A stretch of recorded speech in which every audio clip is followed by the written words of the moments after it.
and good afternoon to all those who have joined us online.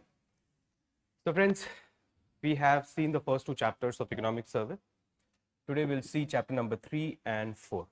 Chapter number 3 is all about public finances, whereas chapter number 4 is all about monetary management. It means we are going to see what government is up to in the budget with respect to the present fiscal policy or the fiscal performance of the last 12 months and how the RBI has performed across these 12 months. Got it? Now, before I begin anything, you have to tell me what is the meaning of fiscal policy and how is it different from public finance? Are these two things the same thing? Obviously not. So what is public finance? What is public finance? Now, I told you the best way to get the meaning of anything is to look into the word itself, right? Public finance. Now, try to understand or try to define what public finance can be. Yes, go on. Okay. Anything else? Related to expense and earnings of whom? And government belongs to whom? Public. Do you understand that? So government's money is actually public money. Got it? So public finance is what?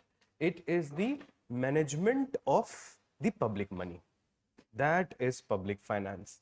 Now, how does the government do that? Government do that through a policy. That policy is known as the fiscal policy. Got it? And budget is the instrument to implement the fiscal policy. Now, fiscal policy has two sides. First is the revenue side. It means from where the government will earn the money.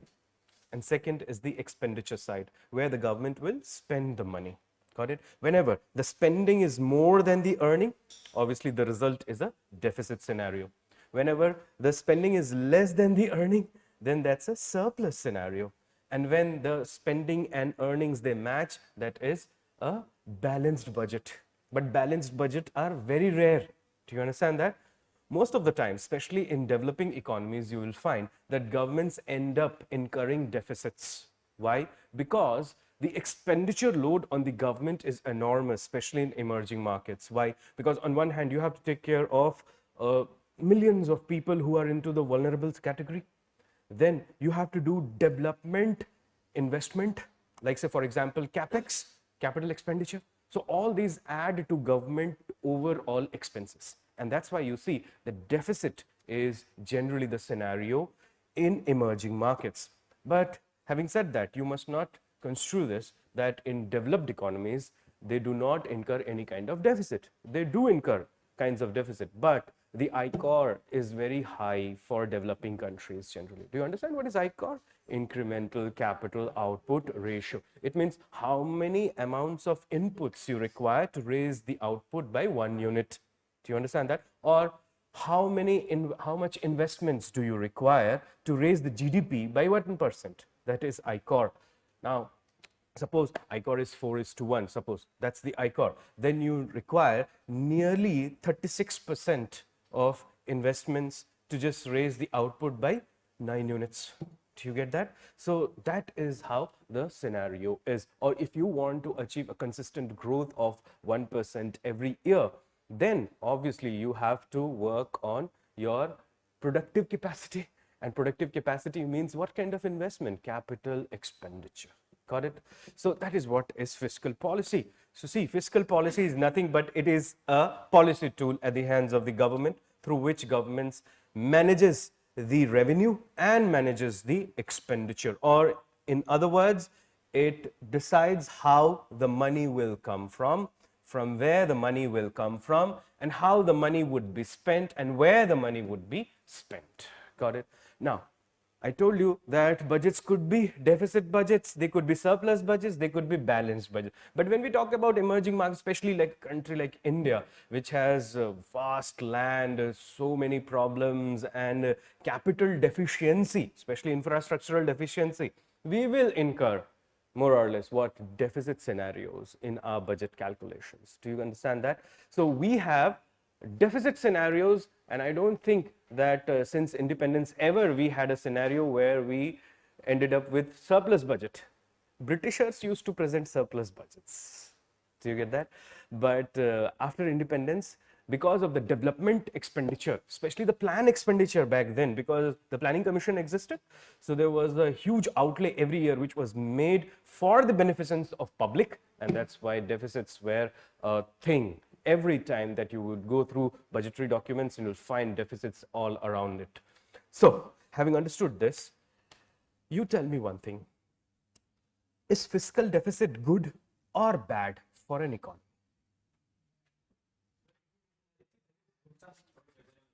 See, I always tell you, never jump into the answer. Think over it. Is fiscal deficit good for the economy? What do you think? Yes, sir. Okay, if you think it is good, then raise your hands and tell me what is the reason. Yes, go on.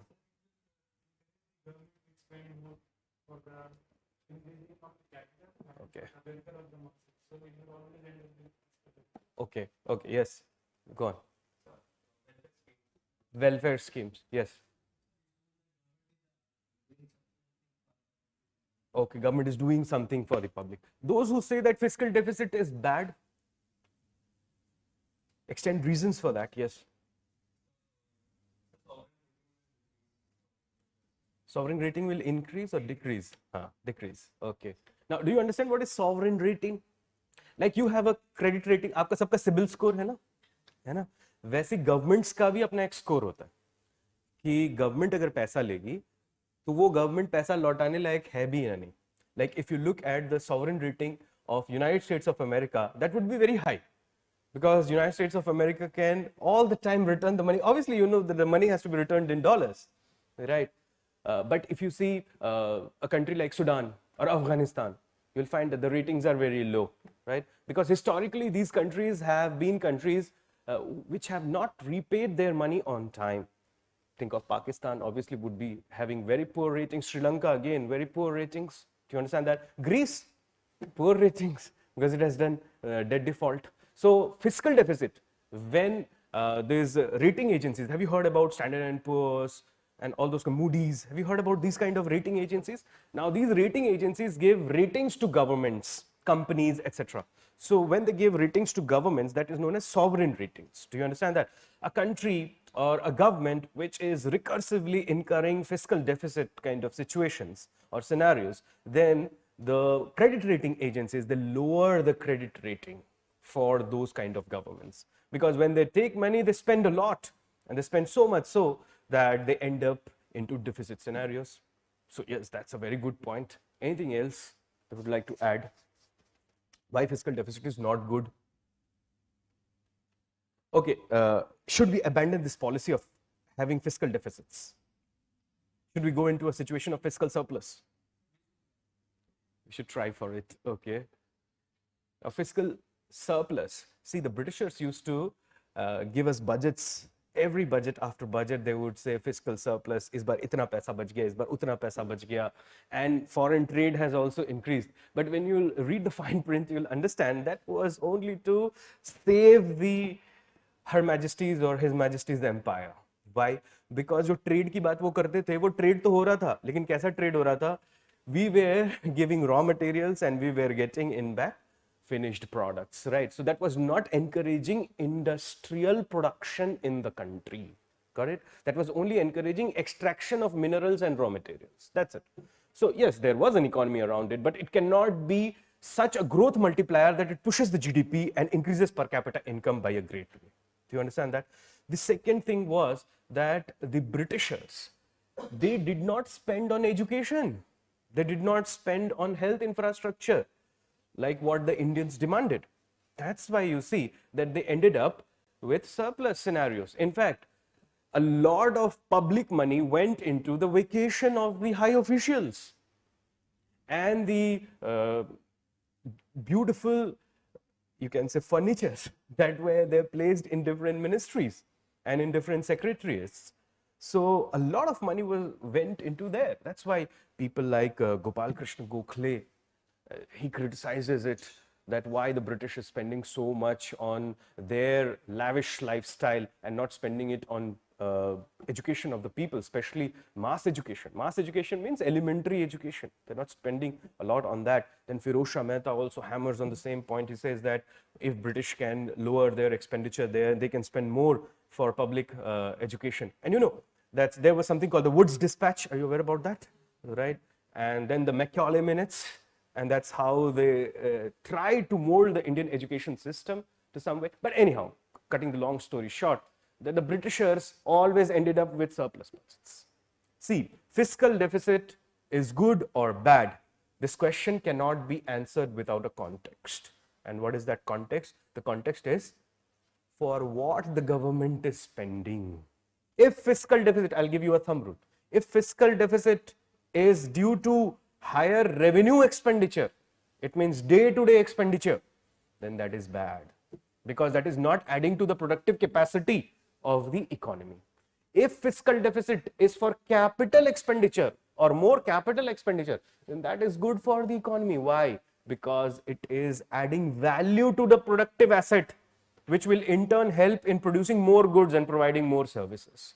Do you get that? So you write one line somewhere: fiscal deficit is good if it is on account of, fiscal deficit is good if it is on account of higher capex, if it is on account of higher capex.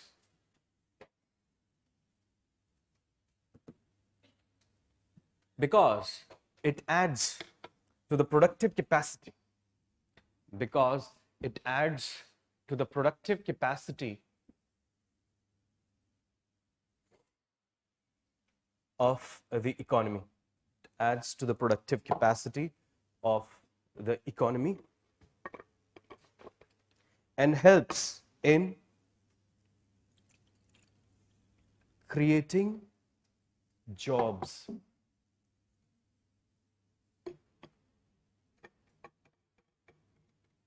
Okay, now look here.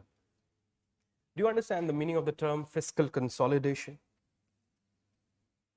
Have you heard about this term, fiscal consolidation? What is fiscal consolidation? What is fiscal consolidation?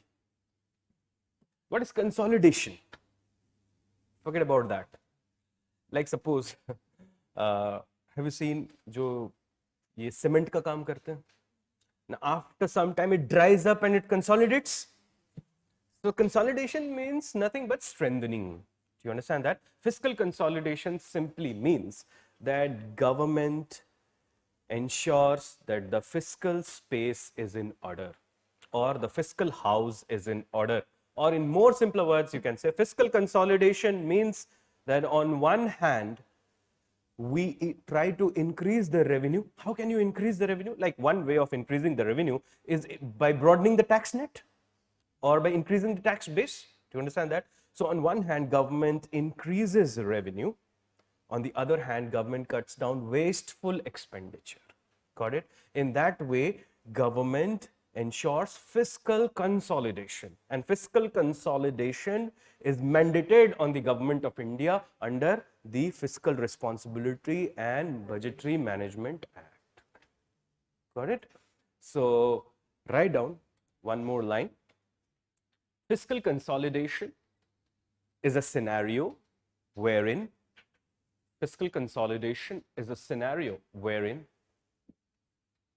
the government increases the revenue on one hand, and cuts down wasteful expenditure,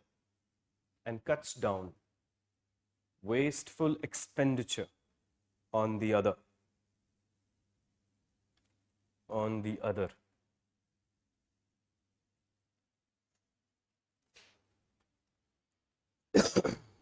The idea behind fiscal consolidation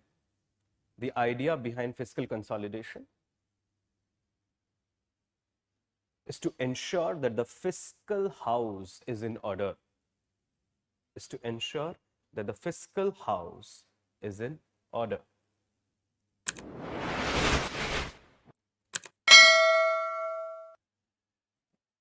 Now look here, do you remember, like just few moments back, we discussed that whenever there is more fiscal deficit and sustainable fiscal deficits, then what happens? The credit rating agencies, they lower the ratings. When governments adopt fiscal consolidation measures, credit ratings generally improve. Got it? So write that line, that credit ratings generally improve. Credit ratings generally improve whenever fiscal consolidation is undertaken. Whenever fiscal consolidation is undertaken. So drop your pen now. I hope you understand the meaning of fiscal policy. You understand what is public finance. You understand fiscal consolidation, all these kind of terms, right? Now, let us come to the chapter of the economic survey.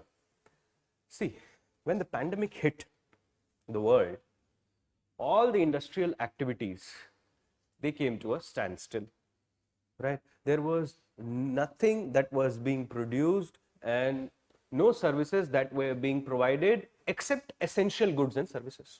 Got it? So there was a hit to the entire economic activity. And as a consequence of it, a lot many people, their incomes, either they dwindled or came to a big zero. And that's why they faced a lot of hardships. Also, when there is slowdown in economic activity, the result is large-scale layoffs, because companies have to maintain their own balance sheets. So that's why there is large-scale unemployment. And whenever there is unemployment, it means that will reduce the overall demand in the market or increase the demand in the market. Unemployment will decrease the demand in the market. And decreasing demand in the market is not a good sign for any economy, because if demand decreases, then it disincentivizes the existing producers and the new producers who are thinking of investing into the economy. Because anyhow, whatever you make, suppose you make this, there is no demand for it in the market. Then why would you install a plant intending to make this? You are not going to do that, right? And how can you push demand up? You can push demand up by giving money into the hands of the customers. Do you get it? So these were the people who were facing a lot many challenges during the pandemic because they were unemployed. And on the other hand, because of their unemployment, they had limited resources. When you lose your job, what do? You go to your savings, you take out that money and try to spend in the market. So saving money is hard-earned money, And would you like to spend that on anything? Would you like to go on a trip, or would you like to spend it on wheat? That makes more sense, right? Now, there could be exceptions, but because you see, human behavior is very difficult to ascertain. किसी को लग सकता है अरे मरना तो है ही, अब चलो ट्रिप ही कर लेते हैं. पॉइंट ये है कि जनरली लोग क्या करेंगे कि वो बेसिक्स पे खर्च करेंगे. It means on necessaries and not on luxuries. Do you understand that? But what would happen to the demand in the luxury sector then? It will come down, right? Now, luxuries can be super luxurious items like say Lamborghini Colorado. That could be a super luxurious item. But there could be mid-sized luxuries as well, like a flat TV. That could be also a mid-sized luxury. So what would happen in those industries? They will all start facing slowdown and then maybe recession also. And there is something called the spillover effect. The spillover effect means one sector affecting another sector, right? And that could also have a multiplier effect. Multiplier effect means not only for this time, but also for future times. Do you get that? So spillover effects and multiplier effects, that would kick in then, and the entire economy would start suffering. Now, in fact, during the Great Depression, that is what happened. So many people lost their jobs and the overall demand, the aggregate demand in the economy came down. So what happened was that there was an economist, John Maynard Keynes. Have you heard about him? J.M. Keynes. He came up with a concept known as pump priming, right? Pump priming means that you push small amount of money, but at regular doses into the economy so as to push up demand, right? And when you push up demand, obviously that incentivizes producers. They start producing and thus they start generating jobs. Whenever there is production of goods and services, there would be generation of jobs. Say yes or no to that? Yes, obviously that's a common sense kind of thing. So this idea is known as pump priming. Now, it is bad to push all the money in one go because production units will take time to produce things, but the money will circulate very faster. Do you understand that? And especially with digital transactions, it would circulate very faster. So what would happen in the economy? There would be large scale inflation. Got it? So you always want to push money, but in small amounts and at regular intervals. That scenario is known as pump priming. Do you understand that? Now, what governments do is governments pump prim with the help of stimulus packages, fiscal stimulus packages. Now, what are these fiscal stimulus packages? Fiscal stimulus packages are those kind of small investments made by the government in the economy which help in reducing the expenditure burden on the individual and augments his or her income. या और simple तरीके से ऐसे समझना है तो ऐसे समझ लो, जैसे आपकी जो टैक्स लायबिलिटी है उसमें कुछ हो सकता है गवर्नमेंट आपको छूट दे दे. जैसे कोविड के टाइम में आपने देखा होगा जीएसटी पे थोड़ी छूट मिली थी, इनकम टैक्स पे भी थोड़ी रिबेट मिली थी, तो वैसा कुछ छूट दे दे आपको. और ऑन द अदर हैंड जैसे डीबीटी कर दे आपको, direct benefit transfer. So on one hand the money that you were giving to the government, there is a shortfall in that, and on the other hand you are getting some extra money from the government like in the form of direct benefit transfer. और से प्रधानमंत्री गरीब कल्याण योजना जहां पे आपको grains मिल गए, so now you can spend your money on say footwear. Do you understand that? So that is fiscal stimulus. 3 fiscal stimulus packages were given even after the 2008 recession. Remember that? At that time also 3 fiscal stimulus packages were given back to back. पहले सितंबर में दिया गया, फिर नवंबर में, फिर जनवरी 2009 में.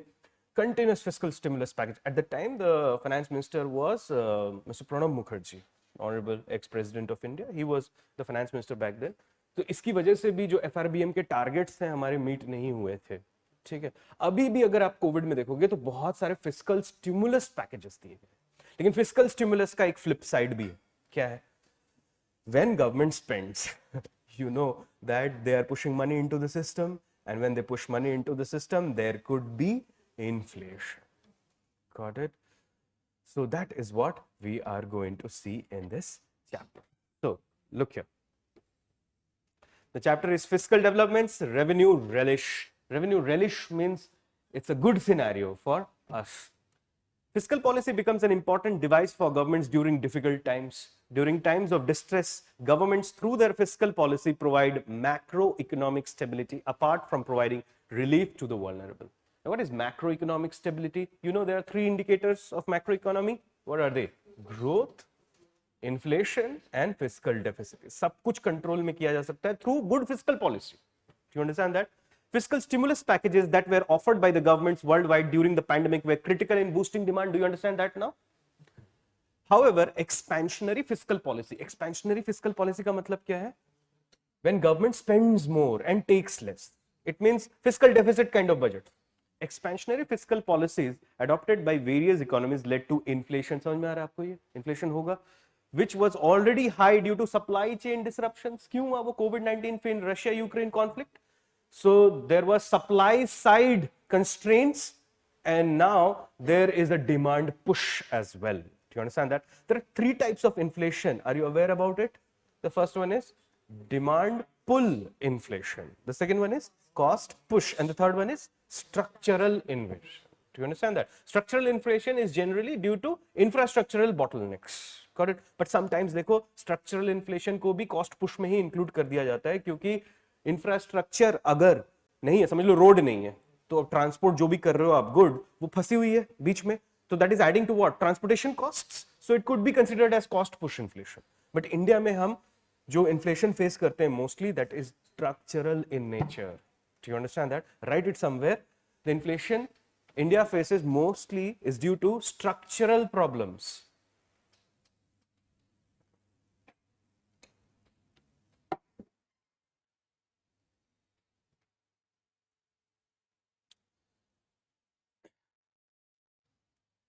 अच्छा, अब एक बात देखो.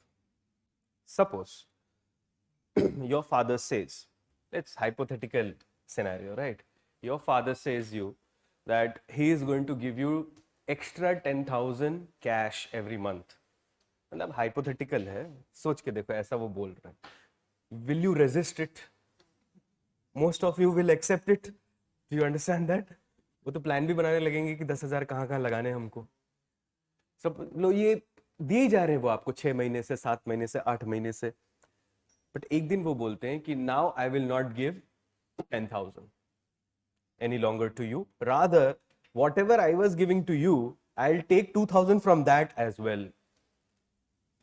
You will resist that. That's human nature. Do you understand that? So whenever government spends, people open their arms because that's like father spending on children. Do you understand that? But whenever government says that now we are not going to spend any more, rather we are thinking of increasing the tax burden on you people because we have spent so more in the past, there could be political ramifications. Also, think about this, that during the COVID-19 caused pandemic and the situation thereafter, so many people suffered a lot, especially those who were in lower income groups. The only reason they survived was due to the government initiatives.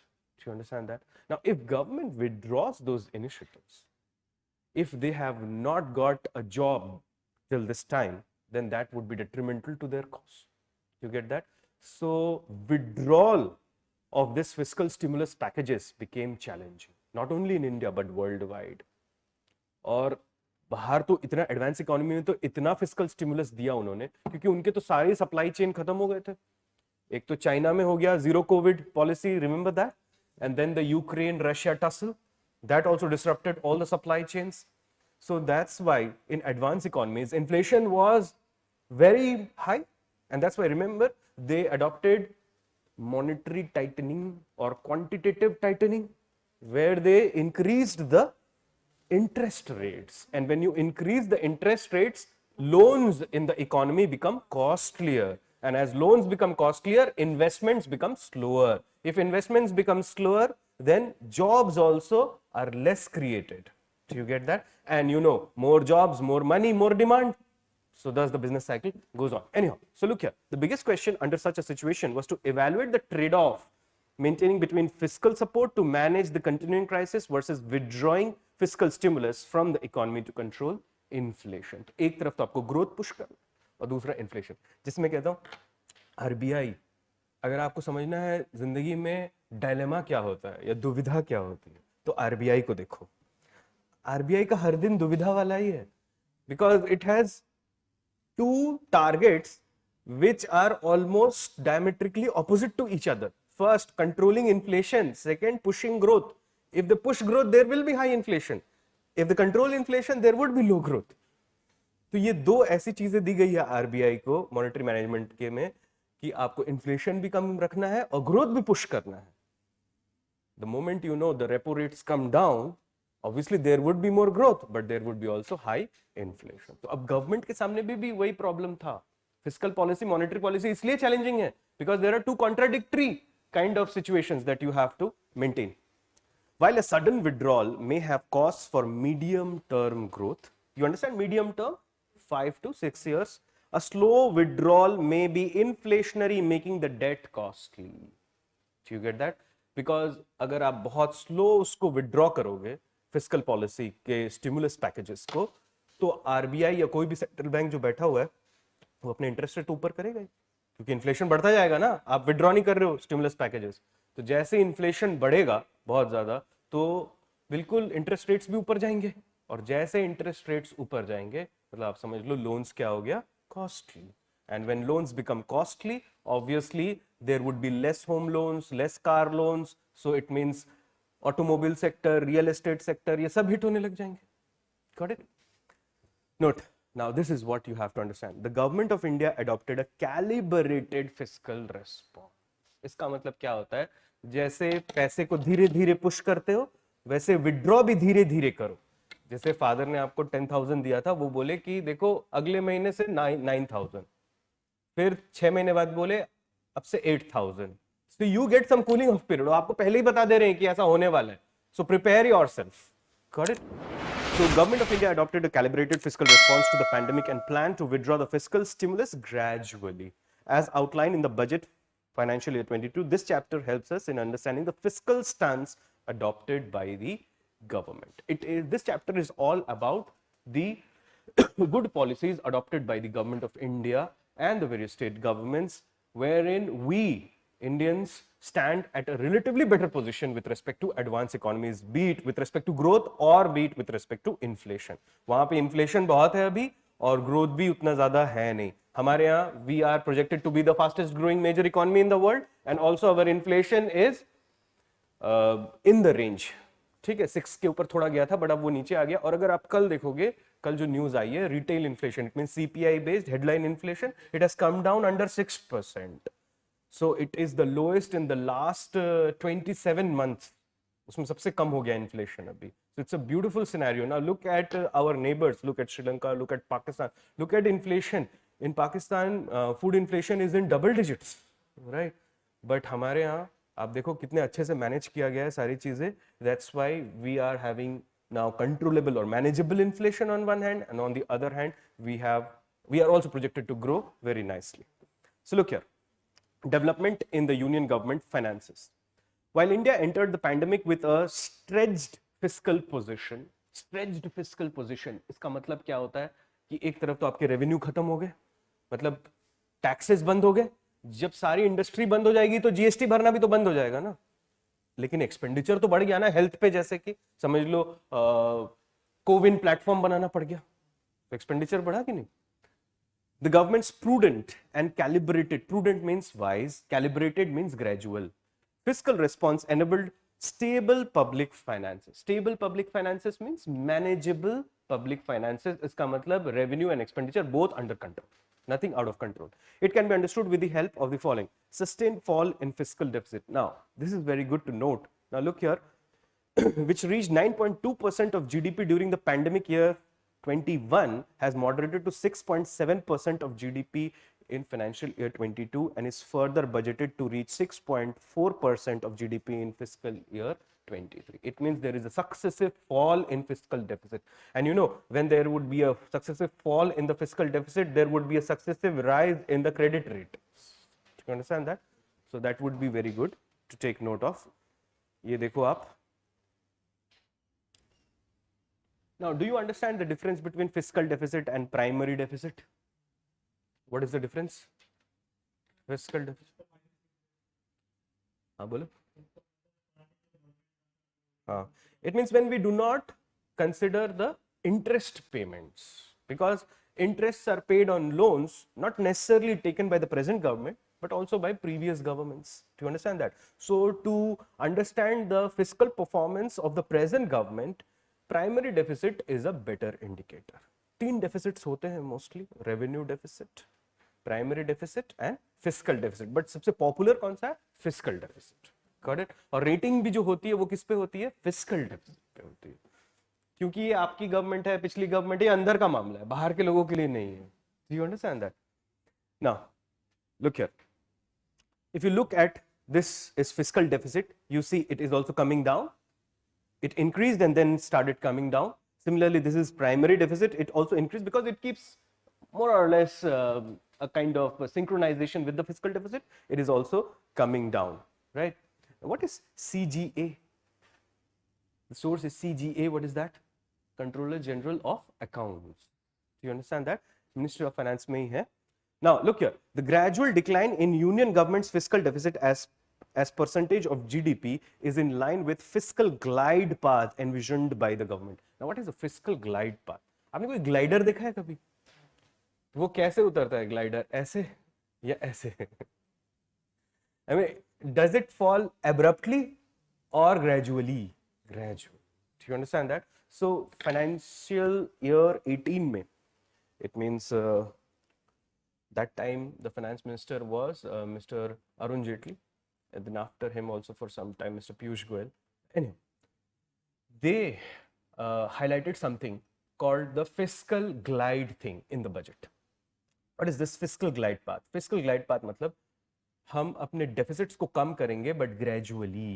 Do you understand that? Abruptly नहीं. क्योंकि अगर सारा abruptly आप deficit खत्म करने जाओगे तो पूरा एक्सपेंडिचर एक बार में बंद कर देना पड़ेगा. And when you do that, that can have large scale ramifications, especially on the lives of the weak and the vulnerable. That's why it was decided that we will reduce our expenditures, but in a gradual manner, or we will consolidate in a gradual manner. Do you understand that? So look here. Is the result of careful fiscal management supported by buoyant revenue collection over the last 2 years.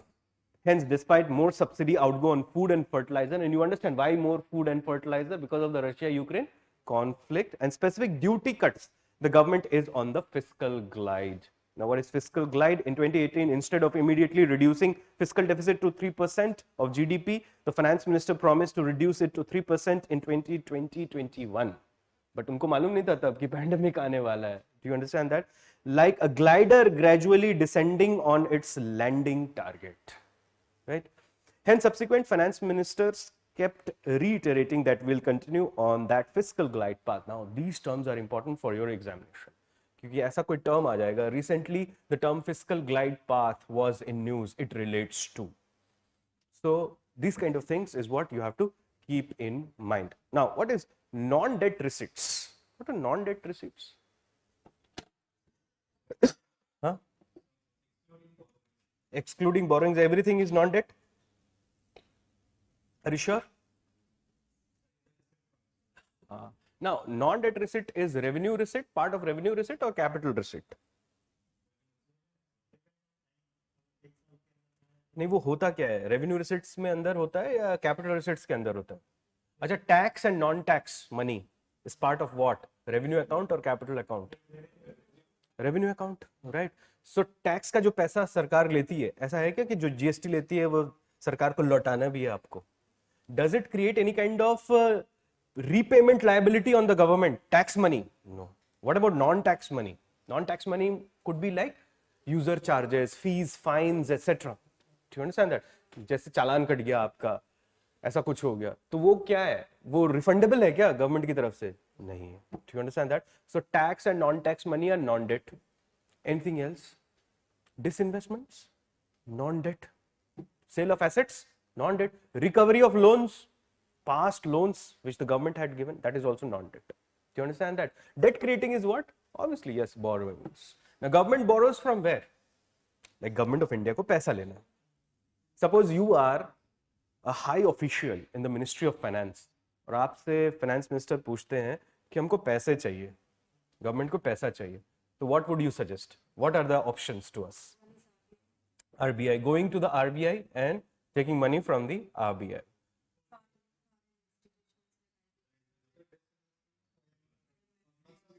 No, I'm talking about borrowing. I'm not talking about from where we can get money. We can get money through various sources like tax, non-tax, disinvestment, all those kind of things. I'm talking about from where the government can borrow. One is RBI. What are the other sources? Public, international institutions, foreign countries, anything else? Banks. Do you understand that? These are the sources from where the government can generally borrow. तो ये borrowings को हटाकर जितना पैसा government के पास आता है, that is non debt. क्यों ना? क्योंकि बोरोइंग का मतलब भी तो डेट होता है ना. You get it? Now look here. If you look at the taxes from April to November 2022, अभी तो यही डेटा आया है, बाद में अगर और रिलीज होता है तो gross tax revenue of which direct taxes, corporation tax, tax on income other than corporation, it means income tax अगर आप देखोगे, और इनडायरेक्ट टैक्सेस में custom, union excise duties, service tax and GST. Now excise and service tax, they are subsumed under GST, isn't it? Why are we highlighting it separately? Because for some commodities GST is not applicable. You get that? Like say for example liquor जैसा है, उस पे GST नहीं है. Petrol, oil, उस पे भी GST नहीं है. कस्टम का दूसरा नाम क्या है? ड्यूटी भी बोलते हैं इसको कई बार. Do you understand that? So whether it is excise or it is custom, both can be said as duties. Do you understand that? तो ये तो figures हैं कुछ, you no need of keeping in mind all these kind of things. What is important for you is this: revenues have grown at a pace much higher than growth in GDP. ये statement हो सकता है आपके examination में, right? is a testimony to the effectiveness of efforts taken by the government to expand the tax base and enhance tax compliance. Now, what is tax base? Tax base means the total number of people paying taxes. That is tax base. Do you get that? What is tax compliance? Compliance means how many people they honor the tax liability. That is tax compliance. Got it? There are two kinds of things you might be hearing in and around taxation. One is tax evasion, the other one is tax avoidance. What is the difference? What is tax avoidance and what is tax evasion? Is any of them legal? Yes.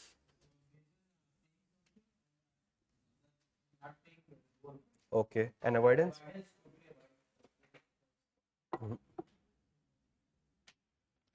Is any of them legal or both of them illegal? कौन सा legal है? Evasion? Evasion legal लग रहा है? हो ही नहीं सकता.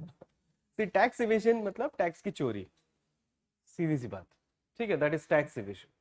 Tax avoidance means you use the Income Tax Act to your advantage by highlighting that there are so many rebates, concessions, remissions, etc. and hence my tax liability is this much. Got it? तो अगर आपको income tax मतलब आपको ठीक ठाक economy आती होगी और आपको इनकम टैक्स एक्ट आपने पढ़ लिया तो उसमें बहुत सारे ऐसे क्लॉजेस हैं जिसके थ्रू आप अपने टैक्स को बचा सकते हो. Do you understand that? That is avoid paying the taxes. Tax avoidance is not illegal. Tax evasion is. Sometimes tax avoidance is also known as tax savings.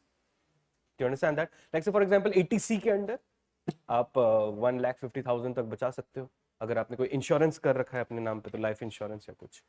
So anyhow, so expanding the tax base, one. Second, enhancing tax compliance. These two were the reasons why revenues grew at a higher pace than GDP growth. This is very rare, by the way. Measures that have helped in expanding the tax base and improving tax compliance. क्या थे वो measures? First, introduction of GST. Obviously, because it is destination-based tax, tax paid at one point cannot be evaded at another point. So that's why overall tax जो collection है वो बढ़ गया. Digitization or digitalization of economic transaction. इससे क्या हुआ? बहुत सारे unorganized transactions, informal transactions अब formal sector में आ गए. क्योंकि आपने कोई भी यूपीआई यूज कर रहे हो या कुछ भी यूज कर रहे हो आपके आधार वाधार से लिंक्ड है सब कुछ. So it is very difficult to go out of the formal environment. So formalization हो गई. इससे जो नंबर ऑफ इकोनॉमिक ट्रांजैक्शंस हैं उसकी रिकॉर्ड कीपिंग हो गई और अगर रिकॉर्ड कीपिंग हो गई तो ऑब्वियसली उससे पैसा भी तो लिया ही जाएगा. Then faceless assessment and appeal income tax department में. फेसलेस असेसमेंट होने की वजह से बहुत सारे लोगों को अब हैरेस नहीं होने पड़ता. ठीक है. और वो अपील भी करते हैं जो ITAT है, इनकम टैक्स अपीलेट ट्रिब्यूनल. वहां पे भी जब जाते हैं तो जब आप अपनी फाइलिंग करते हो पहली बार ITR भरते हो तब भी आपको किसी की जरूरत नहीं है. बस आपके पास एक अच्छा इंटरनेट कनेक्शन होना चाहिए. और सेकंड, जब आप अगर उसमें कुछ समझ लो आपने 2 लाख रुपए भर दिए टैक्स, अब आपको लगता है कि नहीं आपको एक्चुअली 1,80,000 ही भरना था, 20,000 आपको मिल रहा है.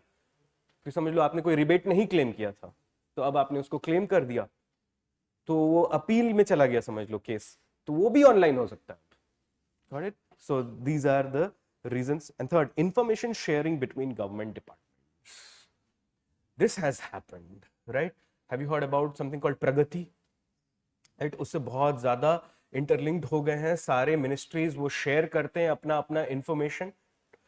पैसा कितना आया, कितने उन्होंने एम्प्लॉइज को कितनी सैलरीज दी, सारी चीजें. Like say for example suppose somebody working under ministry of food and agriculture या somebody working under ministry of skill development, तो उनका पूरा डेटा मिल गया फाइनेंस मिनिस्ट्री को. तो फाइनेंस मिनिस्ट्री को डेटा मिल गया तो एक तरीके से टैक्स लायबिलिटी भी बन गई.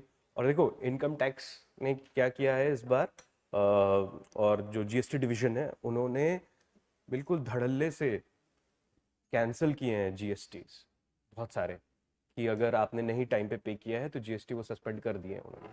तो इससे भी काफी फायदा हुआ है. सो 4 major reasons. If suppose this could be a question in the preliminary examination. Recently, the government has experienced an increment in the tax base and tax compliance. Which of the following could be possible reasons for it?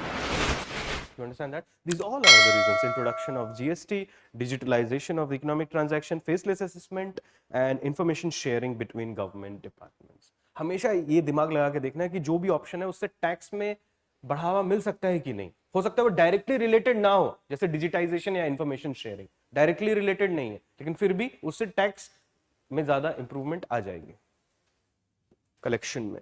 Now this is another thing that you have to keep track of. इसमें important नहीं है कि आप इनके exact data याद रखें, but ये pattern याद रखना जरूरी. अब ध्यान से देखो यहाँ पर. This is GST, this is corporate income tax, personal income tax, union excise duty and customs, right? Now look at the percentage share of direct tax, 26. It means 52% is direct tax and the rest 48% would be indirect tax. Do you get that? So in India, direct taxes are more than indirect. What is good? Should we have greater collections through indirect taxes or greater collection through direct taxes? What do you think? More direct or more indirect tax? अगर समझ लो 100 रुपए आ रहा है government के पास, तो उसमें ज्यादा direct से आना चाहिए या ज्यादा इनडायरेक्ट से आना चाहिए? क्या लगता है आपको?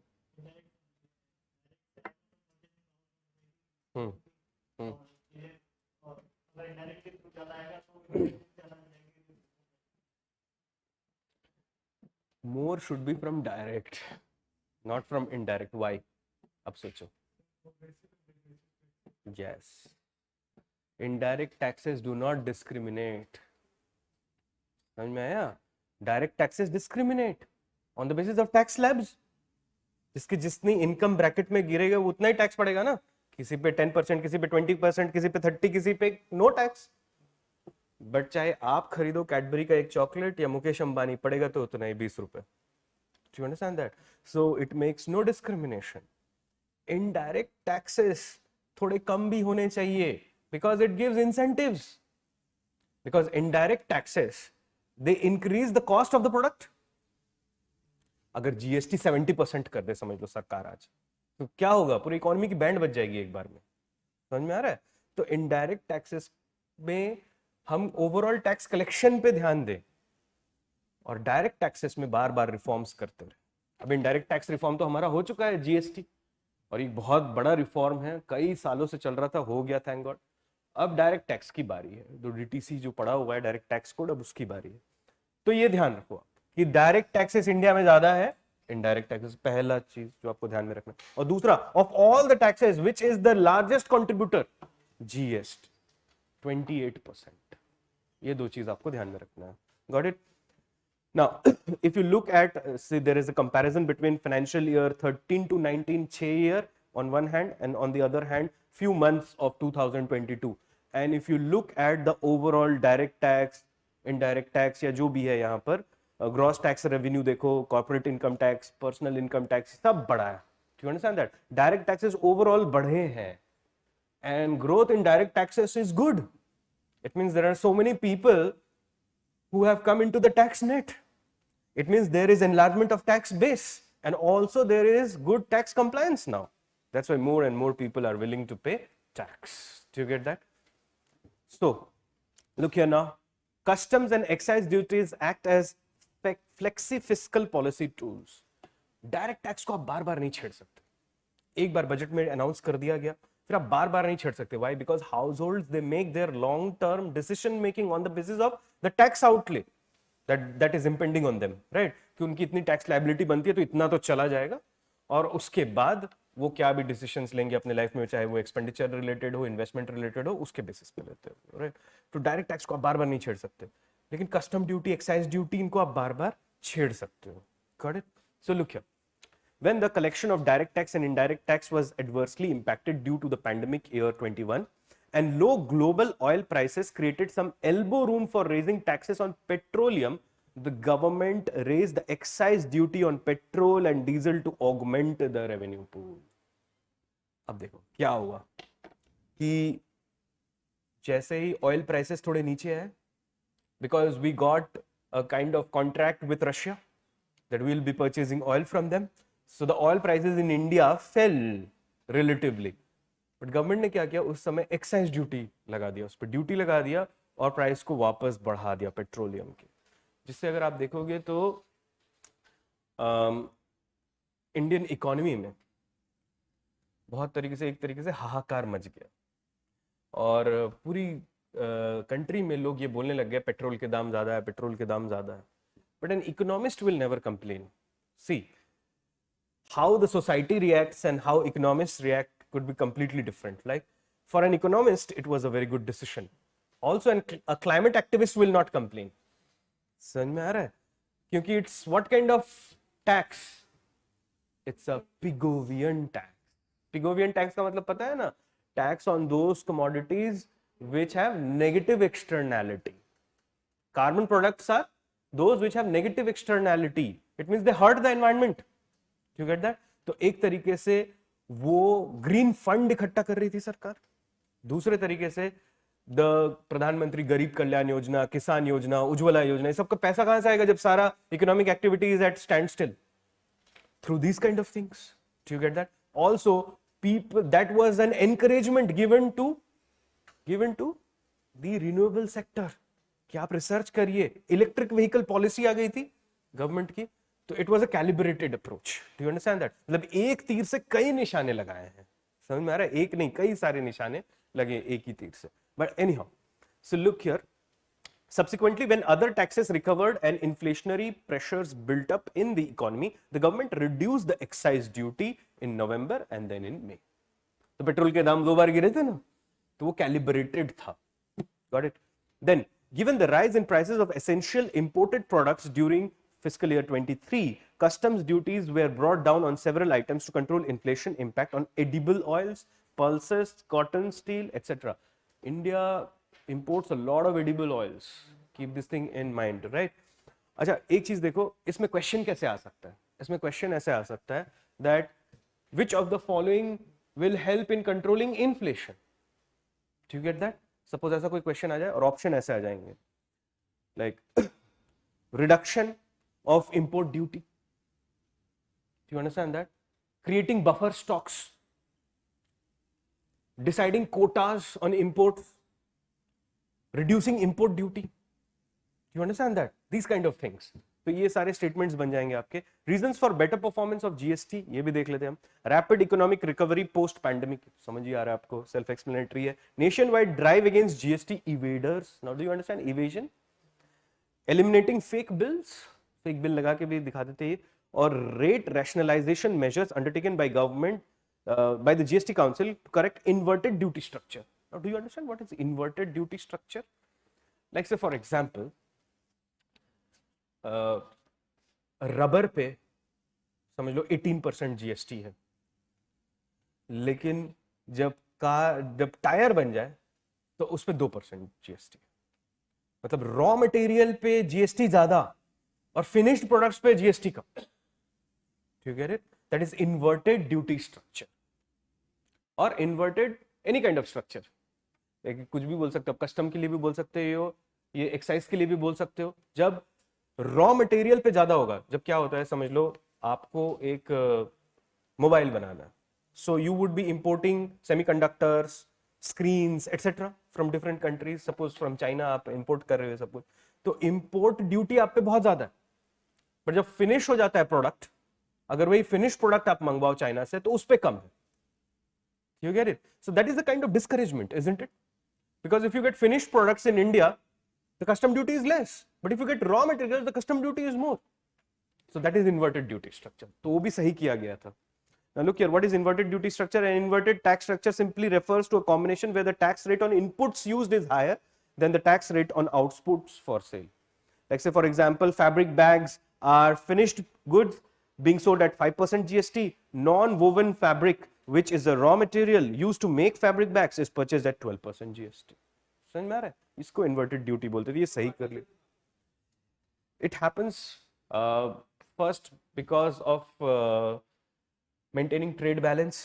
कई बार sometimes there are MOUs signed that we will be purchasing these kind of thing. Sometimes to protect the local industry. There could be variety of reasons. So see, look here, Apart from directly supporting government revenues, GST has led to better reporting of income, which in turn has positive externalities for income tax collection and economic activity. अब इसका क्या मतलब? देखो, if there is a factory or is a company which is paying GST on time and there is continuous increase in its GST payments, it means it is doing good business. If it is doing good business, then it must be paying its executives and staffs well. So it gives an indication about how these people must be earning. तो एक income tax में भी आपको एक idea मिल जाता है. Suppose there is one corporation. That corporation is ABC Private Limited.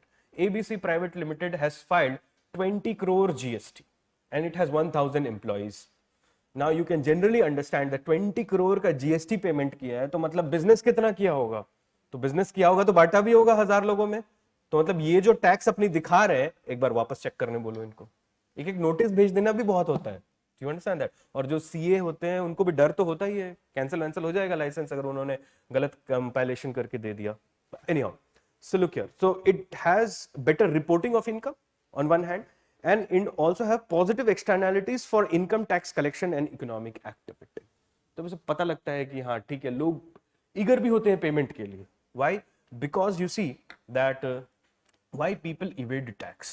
First you must to understand that psyche. देखो बहुत सारे रीजन हो सकते हैं. एक रीजन तो ये हो सकता है that people feel cheated. People feel that they give money to the government, but the government does not give anything return to the people. Rather there is ministers who are engaged in scam. तो लोगों को लगता है कि हम पैसे दे रहे हैं लेकिन सरकार में जो लोग बैठे हुए वो पैसे खा जा रहे हैं या करप्शन हो रहा है, हमको तो कुछ मिल नहीं रहा है. एक रीजन है सबसे बड़ा. दूसरा रीजन ये है that there is so much of burden on people that they cannot give that money to the government. For example, there is large scale inflation in the society. Do you understand that? And they have not got a dearness allowance. That's why if they give the tax amount, then their disposable income reduces and that hurts their livelihoods. Third एक reason होता है that people have seen those who have not paid tax, वो उनको कुछ नहीं हुआ है ज़्यादा. Do you understand that? So they are emboldened कि पहले भी तो हमारे पहले कितने सारे लोग ये कोई भी टैक्स नहीं दे रहा, अड़ोसी पड़ोसी कोई भी नहीं दे रहा, लेकिन ये तो सारे अच्छे हैं तो हम क्यों दें. ये भी एक reason. Fourth reason is they themselves don't want to pay. Do you understand that? There are few people जिन्होंने ये है कि नहीं हमको नहीं देना है, उनके पास है फिर भी वो नहीं देंगे. So that's a behavioral disease. Anyhow, so these are the reasons. Anyhow, so look here. GST has doubled from nearly 70 lakh GST payers in 2017 to more than 1.4 crore in 2022. Now that's a very good indicator. क्या मतलब है इसका कि बहुत सारे नए businesses आए होंगे, registrations हुए होंगे. Do you understand that? It's not about the money, it's about the number of payers. They have doubled. Now look here, center on track to meet non-tax revenue targets. Non-tax revenue क्या हो सकता है? Interest receipts. Now you have to tell me revenue account, capital account. Interest receipts, revenue account. Dividends and profits, revenue account. External grants and other non-tax revenues. Do you understand that? अगर आप देखोगे कि इनमें भी अच्छी growth register हुई है. Disinvestment by the government. During financial year 15 to 23, government realized an amount of about 4.7 lakh crore as proceeds from minority stake sale and strategic disinvestment transaction. Minority stock sale का मतलब government ने उसको पूरा private entity नहीं बना दिया. जैसे कहीं पे 10%, कहीं पे 5%, कहीं पे 2% ऐसे बेचा है गवर्नमेंट. ठीक है.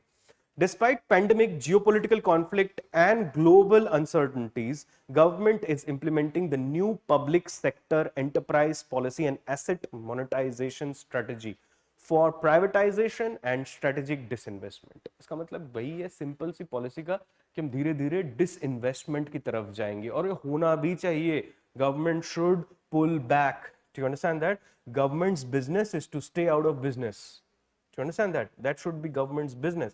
Government should only be the facilitator and regulator. अगर आपने फ्री मार्केट बनाया है, if it's a socialist controlled economy, फिर तो फिर छोड़ दो. लेकिन अगर आपने फ्री मार्केट बनाया है, तो government should start pulling back. I told you in the last class that the umpire cannot be the batsman. Do you understand that? Otherwise, he would twist the rules and declare himself as not out every moment. That is what happened for several years after independence.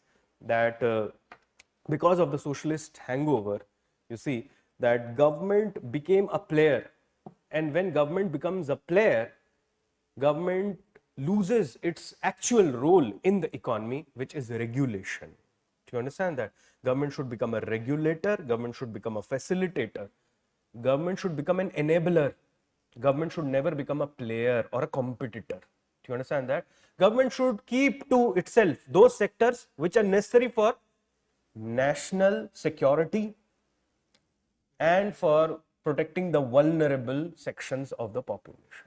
Do you understand that? ये छोड़ के बाकी सब government को दे देना चाहिए as the economy matures. Then only there would be more jobs in the economy.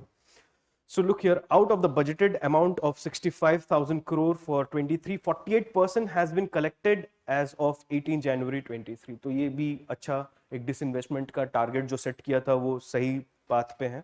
Performance of union government expenditure, pragmatic expenditure policy of reprioritization. इसका मतलब क्या है देखो, government increase expenditure in calibrated manner. Calibrated का मतलब याद रखना gradual, right? By first ensuring the basic safety nets for the vulnerable and then shifting to productive domestic capital expenditure. इसका मतलब क्या है? Productive domestic capital expenditure. Remember NREGA and how assets were being created on private land? तो ये उनका domestic asset हो गया. During the crisis, counter-cyclical fiscal policy measures played significant role in supporting the economy, and the pandemic crisis mandated additional expenditure requirement. Now, what is counter-cyclical fiscal policy? Counter-cyclical fiscal policy in simple terms is that fiscal policy which is going against the business cycle. Do you understand that? The business cycle में आपको पता है क्या होता है? High growth trajectory, then slow down, recession, depression, boom, high growth trajectory, वही सब है. तो समझ लो रिसेशन चल रहा है, तो रिसेशन के टाइम पे you give fiscal stimulus packages, so you try to counter the cycle. Do you understand that? That is counter cyclical fiscal policy. So government has adopted so many of such measures. The capital expenditure is a big proof of that. Capex जो देखो आप steadily increased in long term average is 1.7% of GDP. 9 to 20 था वो 2.5% हो गया GDP का 22 में. In fact it is further budgeted to increase to 2.9% in financial year 23. अच्छा पहले बोलो, अब दिख रहा है? हाँ. Now look here, if you look at the union government's capital expenditure to GDP ratio. Now, you see it was steadily increasing, but then obviously it went down a little bit, and then 20 was the year when there was the pandemic, but then 21, 22, 23, अगर आप देखोगे, it is steadily increasing and steadily increasing, and it has gone up to 2.9% of the GDP, which is great. Do you understand that? If capital expenditure can touch 3% of the GDP, और इधर fiscal deficit भी 3% of GDP रहता है, मतलब आपको समझ में आ रहा है खेल? So ये जो भी होगा आप capital expenditure pushed fiscal deficit वाला सिनेरियो होगा. Union government has budgeted an unprecedented 7.5 lakh crore of capital expenditure for financial year 23, of which more than 59.6% has been spent. हो चुका है ये already. Now you see, look at the Vande Bharat Express और ये सारी चीजें जो भी आ रही हैं. Now many people would feel that Vande Bharat Express would B catering to a certain income group. It will not be giving any benefits to lower income groups. Now again, that is like taking the fish out of the river, putting it on sand, and then imagining that fish grow on sand. Do you understand that? It's that kind of a logic. Because Vande Bharat Express will create multiplier and spillover effects. कभी मत भूलो इसको. एक जगह आपने कुछ भी कर दिया, ये मतलब वैसा ही है. अगर एक सब्जेक्ट आपने पढ़ लिया, जैसे इकोनॉमी पढ़ लिया, तो ये हो सकता है कि इकोनॉमी पढ़ने वाले को हिस्ट्री में कोई फायदा नहीं मिलेगा. हो सकता है ये, या हिस्ट्री पढ़ने वाले को पॉलिटी में कोई फायदा नहीं मिलेगा. ये वैसी सोच है. समझ में आया आपको? When the economy is integrated, every time you do anything, especially capex related thing, it will have a multiplier effect. Anyhow, look here. While on one hand, capital expenditure strengthens aggregate demand and crowds in private spending, this I have already discussed in the last class, in times of risk aversion, it also enhances the longer term supply side productive capacity. Because when you do capital expenditure, you create infrastructure, you create ecosystems, you create incubation centers, you create training centers, you create training labs, etc. You improve the productive capacity. Do you understand that? तीन चीजों पे हमको focus करना चाहिए, एक तो skill development, दूसरा technology development और तीसरा डिजिटाइजेशन. अगर इन तीन चीजों पे फोकस हो गया, then obviously you know that GDP will grow. Center announced several incentives to boost state capex in the form of long-term interest-free loans and capex-linked additional borrowing provisions. इसमें तो फाइनेंस कमीशन ने भी कुछ बोला था, 15th finance commission ने, कि अगर स्टेट अच्छा परफॉर्म करेंगे तो उनको और पैसा मिलेगा. You understand that? पहले क्या होता था, जो स्टेट बुरा परफॉर्म करते थे उनको और पैसा दिया जाता था. It's like punishing the performer and rewarding the failure. You understand that? Yes, you must always give support to the state which is not performing well, but those who have performed well, उनको कुछ incentive भी तो मिलना चाहिए ना. ये वैसा ही है. So look here, what is counter-cyclical fiscal policy? I have already explained this. Government's thrust on capital expenditure, particularly in infrastructure-intensive sectors like roads and highways, railways and housing and urban affairs, has longer-term implications for growth. और सबसे बड़ा तो अगर आप housing sector का देखोगे, जो I think जो waiting period था, it was from 48 months, it come down to 33 months. And real estate sector is a big indicator of how the economy is performing. Why? Because it's a big ticket purchase. अब आप देखोगे maximum लोग generally, और कुछ exceptions हो सकते हैं इसमें, बट मैक्सिमम लोगों के पास जो सबसे महंगी चीज है वो उनका घर है ना. कुछ लोगों के पास हो सकता है सबसे महंगी चीज घड़ी हो, मैं उनकी बात नहीं कर रहा हूँ, बट जो मैक्सिमम लोग हैं उनके पास सबसे महंगी चीज उनका घर है. तो house is something, when you spend on that, it's a good indicator that the economy is performing well. And when the overall, और देखो कैसे पता लगता है कि हाउस में स्पेंडिंग ज्यादा हो रही है कि नहीं, हाउसिंग सेक्टर में स्पेंडिंग हो रही है, कैसे पता लगता है? दो जगह से पता लगता है. एक डेवलपर्स के पास से जो प्रोजेक्ट डेवलप करते हैं, और दूसरा बैंक्स के पास से, because most of the people they take home loans. Do you understand that? कई लोग जो ले सकते हैं एक बार में घर, वो भी होम लोन नहीं लेते हैं. Do you get it? But you see, in order to grow in life, you must always put your money in assets. You should never put your money in liabilities. Asset में जिसने पैसा रखा है या रखेंगे, वो कभी भी आगे सफर नहीं करेंगे. Like I'll give you a good financial advice, right? The best way to become poor is to keep money in bank. बस आगे समझ जाओ. So look here, these are the major items of revenue expenditure by government. तो वो तो हमने सब बात कर ही ली थी, ये थोड़ा छोटा करना पड़ेगा देखने के लिए. Revenue expenditure, salaries, pensions, interest payments, major subsidies, defense services.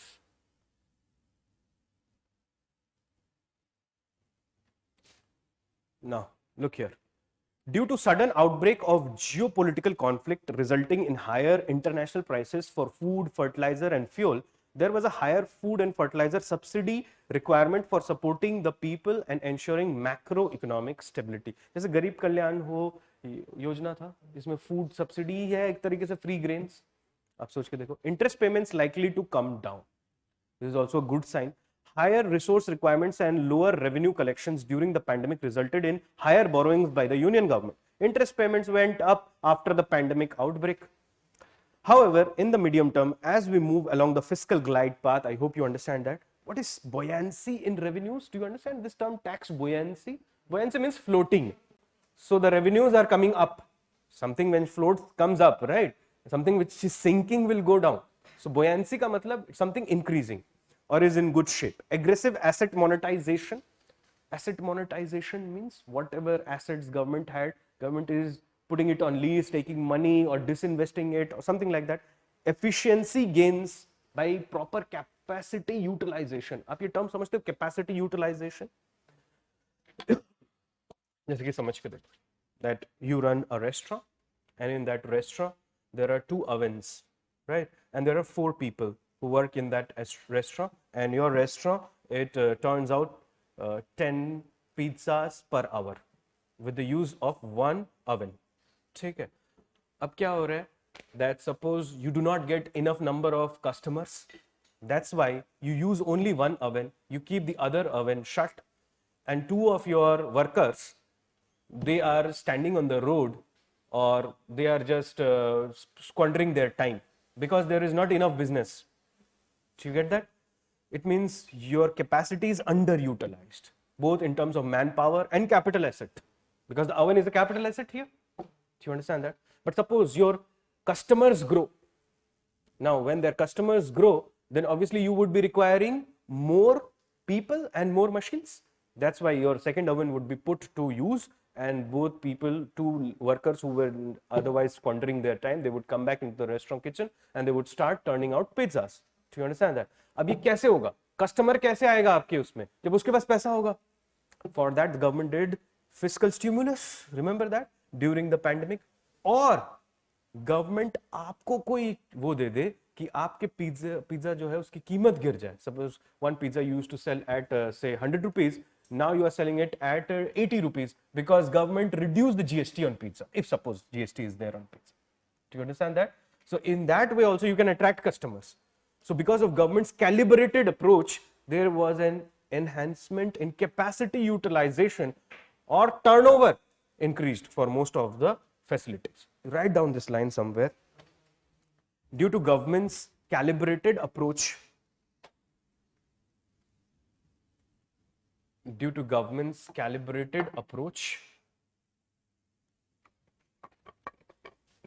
there was greater capacity utilization.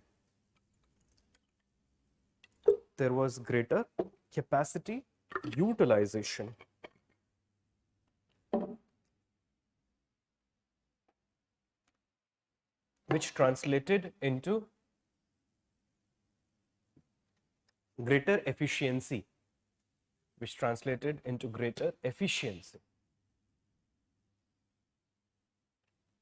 And helped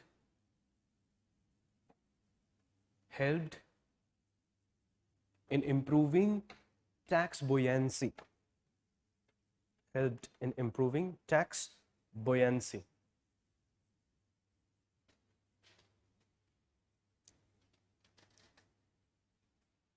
Now look here, which are the major reforms in the union budget over the last few years? This mostly with respect to the budget of previous budgets. Improved fiscal transparency and realistic revenue assumptions in the budget. इसका मतलब simple words में ये है कि पहले ऐसे कई estimations दिए जाते थे कि इस बार कॉर्पोरेट इनकम टैक्स से इतना आएगा, मतलब वो एक हाइपोथेटिकल फिगर होता था, because you did not have proper data. But today we are living in the age of big data. Do you understand that? And if you have data and if you have processing techniques, you can come up with more accurate estimations. Do you get that? So previous some budgets have done that. The extra budgetary borrowings of union government were brought down from 1.48 lakh crore in financial year 20 to 1.21 lakh crore in financial year 21 to 750 crores in financial year 22. This is revised estimate RE. No extra budgetary resources were estimated for financial year 23 in the budget. Do you understand that? What is this extra budgetary borrowings? हाँ, नहीं कौन लेता है? ये government PSUs लेते हैं. Do you understand that? Government PSUs को अगर उनको कोई इंप्लीमेंट करना है प्रोजेक्ट अपना, समझ लो गवर्नमेंट का कोई स्कीम इंप्लीमेंट करना है, तब उनके पास पैसे कम पड़ गए. एक तो मिनिस्ट्री से पैसा मिला होगा, अब पैसा कम पड़ गया, समझ लो ONGC को कुछ करना है, पैसा कम पड़ गया, तो अब ONGC मार्केट से पैसा उठा लेती है. That is known as extra budgetary borrowings. They are taken by the PSUs, but वो खर्चा दिखाया जाता है as part of budget, because these public sector undertakings are after all part of government enterprise. Do you get that? Now, in addition to cleaner fiscal accounting, budget 2022 based its revenue projections on realistic assumptions, thus providing a buffer to the government in an uncertain global environment. मतलब हमने ऐसा नहीं बोला कि इस बार इतना आ जाएगा, बिल्कुल रियल रखा हमने कि कम होगा, ग्रोथ भी नीचे जाएगी, फिस्कल डेफिसिट भी बढ़ेगा क्योंकि स्टिमुलस पैकेजेस हो रहे हैं, GST भी कम होगा, सारी चीजें हमने ये ऐसे ही सोच के चली.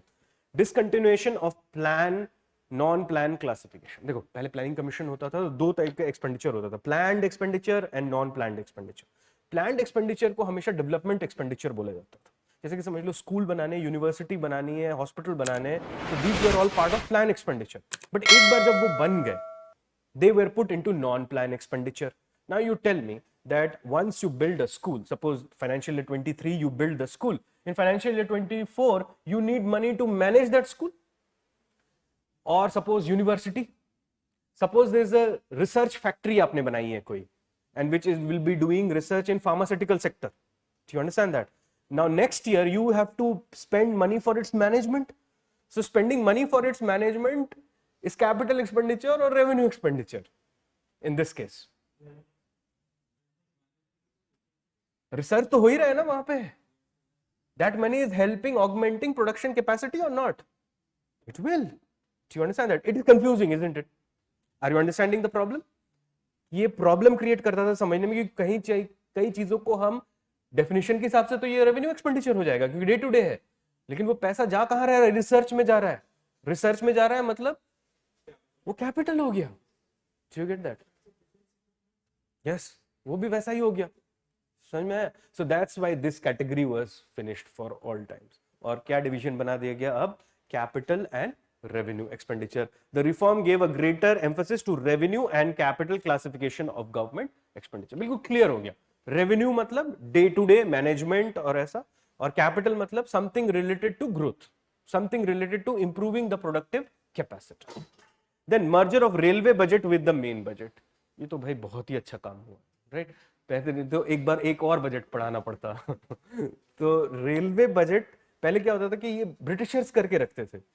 उन्होंने रेलवे को एक अलग ही दर्जा दे रखा था क्योंकि रेलवे ही तो था जिससे वो लूटते थे देश को, तो इसलिए वो रेलवे का एक अलग बजट निकालते थे.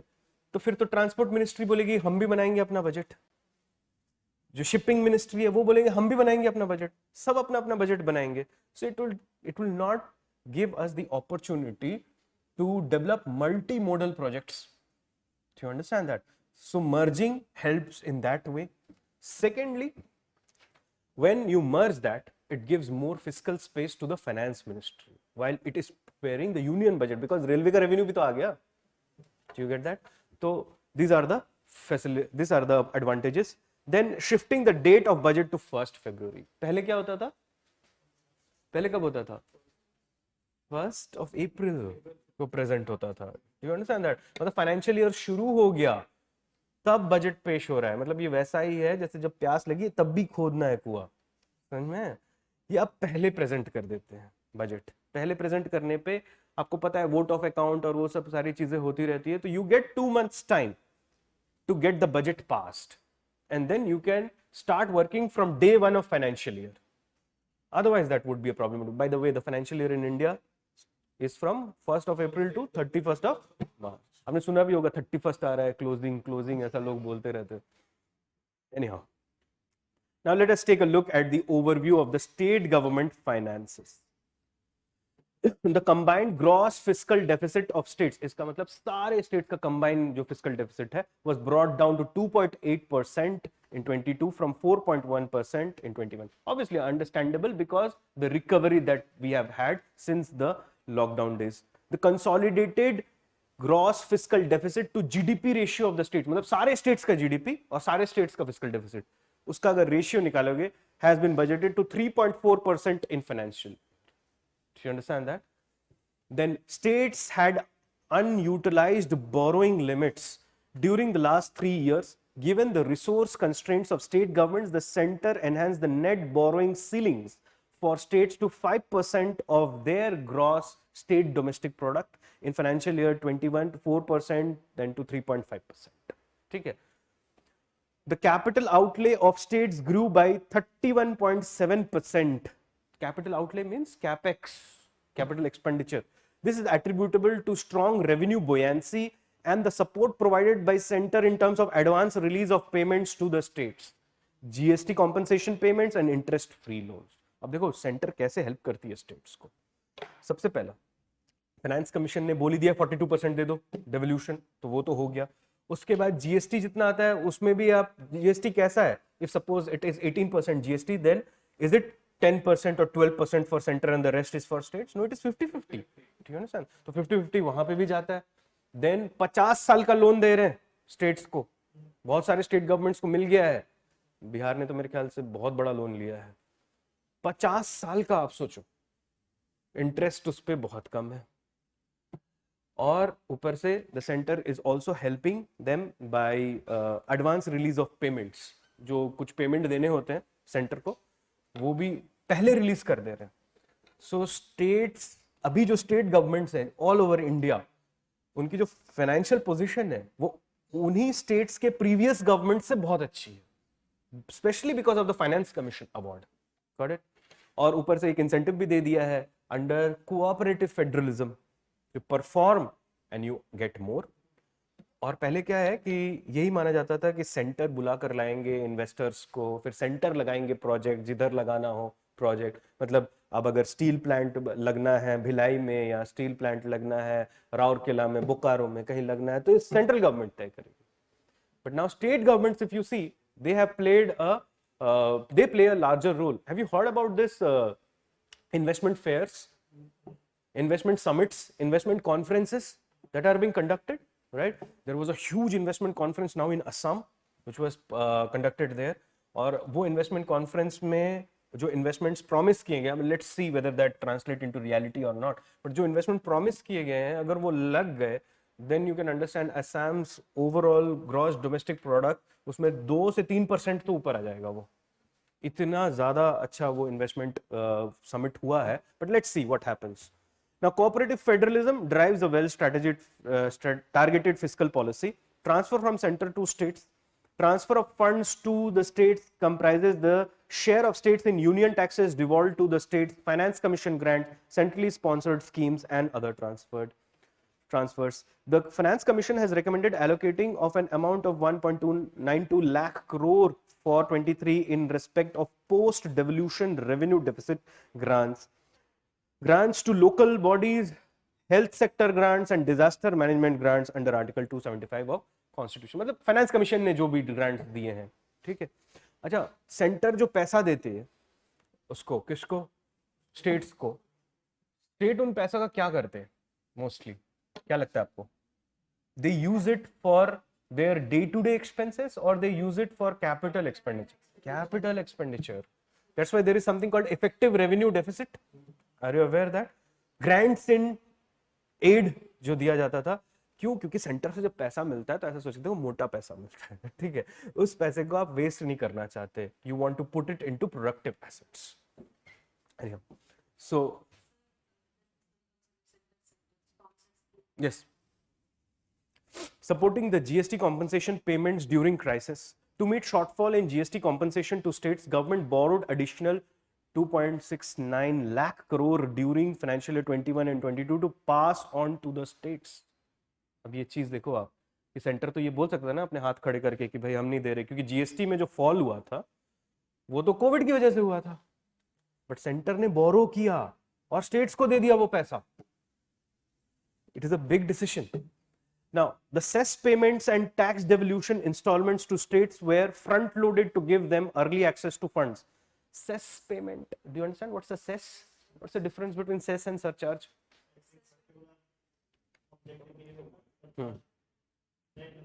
Surcharge किसी की चीज के लिए भी हो सकता है.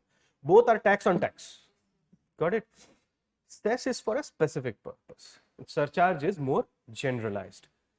जब वो स्पेसिफिक ऑब्जेक्ट मीट हो जाए, cess can be withdrawn, may be withdrawn, not necessary will be withdrawn, कि हम फाइनेंस में कभी भी विल भी तो यूज कर ही नहीं सकते. जैसे सेस हो गया कैसा? Education cess, Swachh Bharat cess, this are for specific purpose. मतलब एजुकेशन सेस के नाम पे पैसा लेकर अब उससे रोड नहीं बनाया जा सकता. बट सरचार्ज अगर किया जाए तो उससे किया जा सकता है. Like there was a surcharge which was imposed on the super rich. Super rich means monthly income more than 10 crores. तो उन पे 10% का सरचार्ज लगाया गया था उनके इनकम टैक्स. मतलब 30% तो दे ही रहे थे वो, उसके ऊपर 10%, is more progressive in nature. Got it? So that is a surcharge. So देखो, cess payments and tax devolution, they were front loaded. Front loaded का मतलब क्या होता है?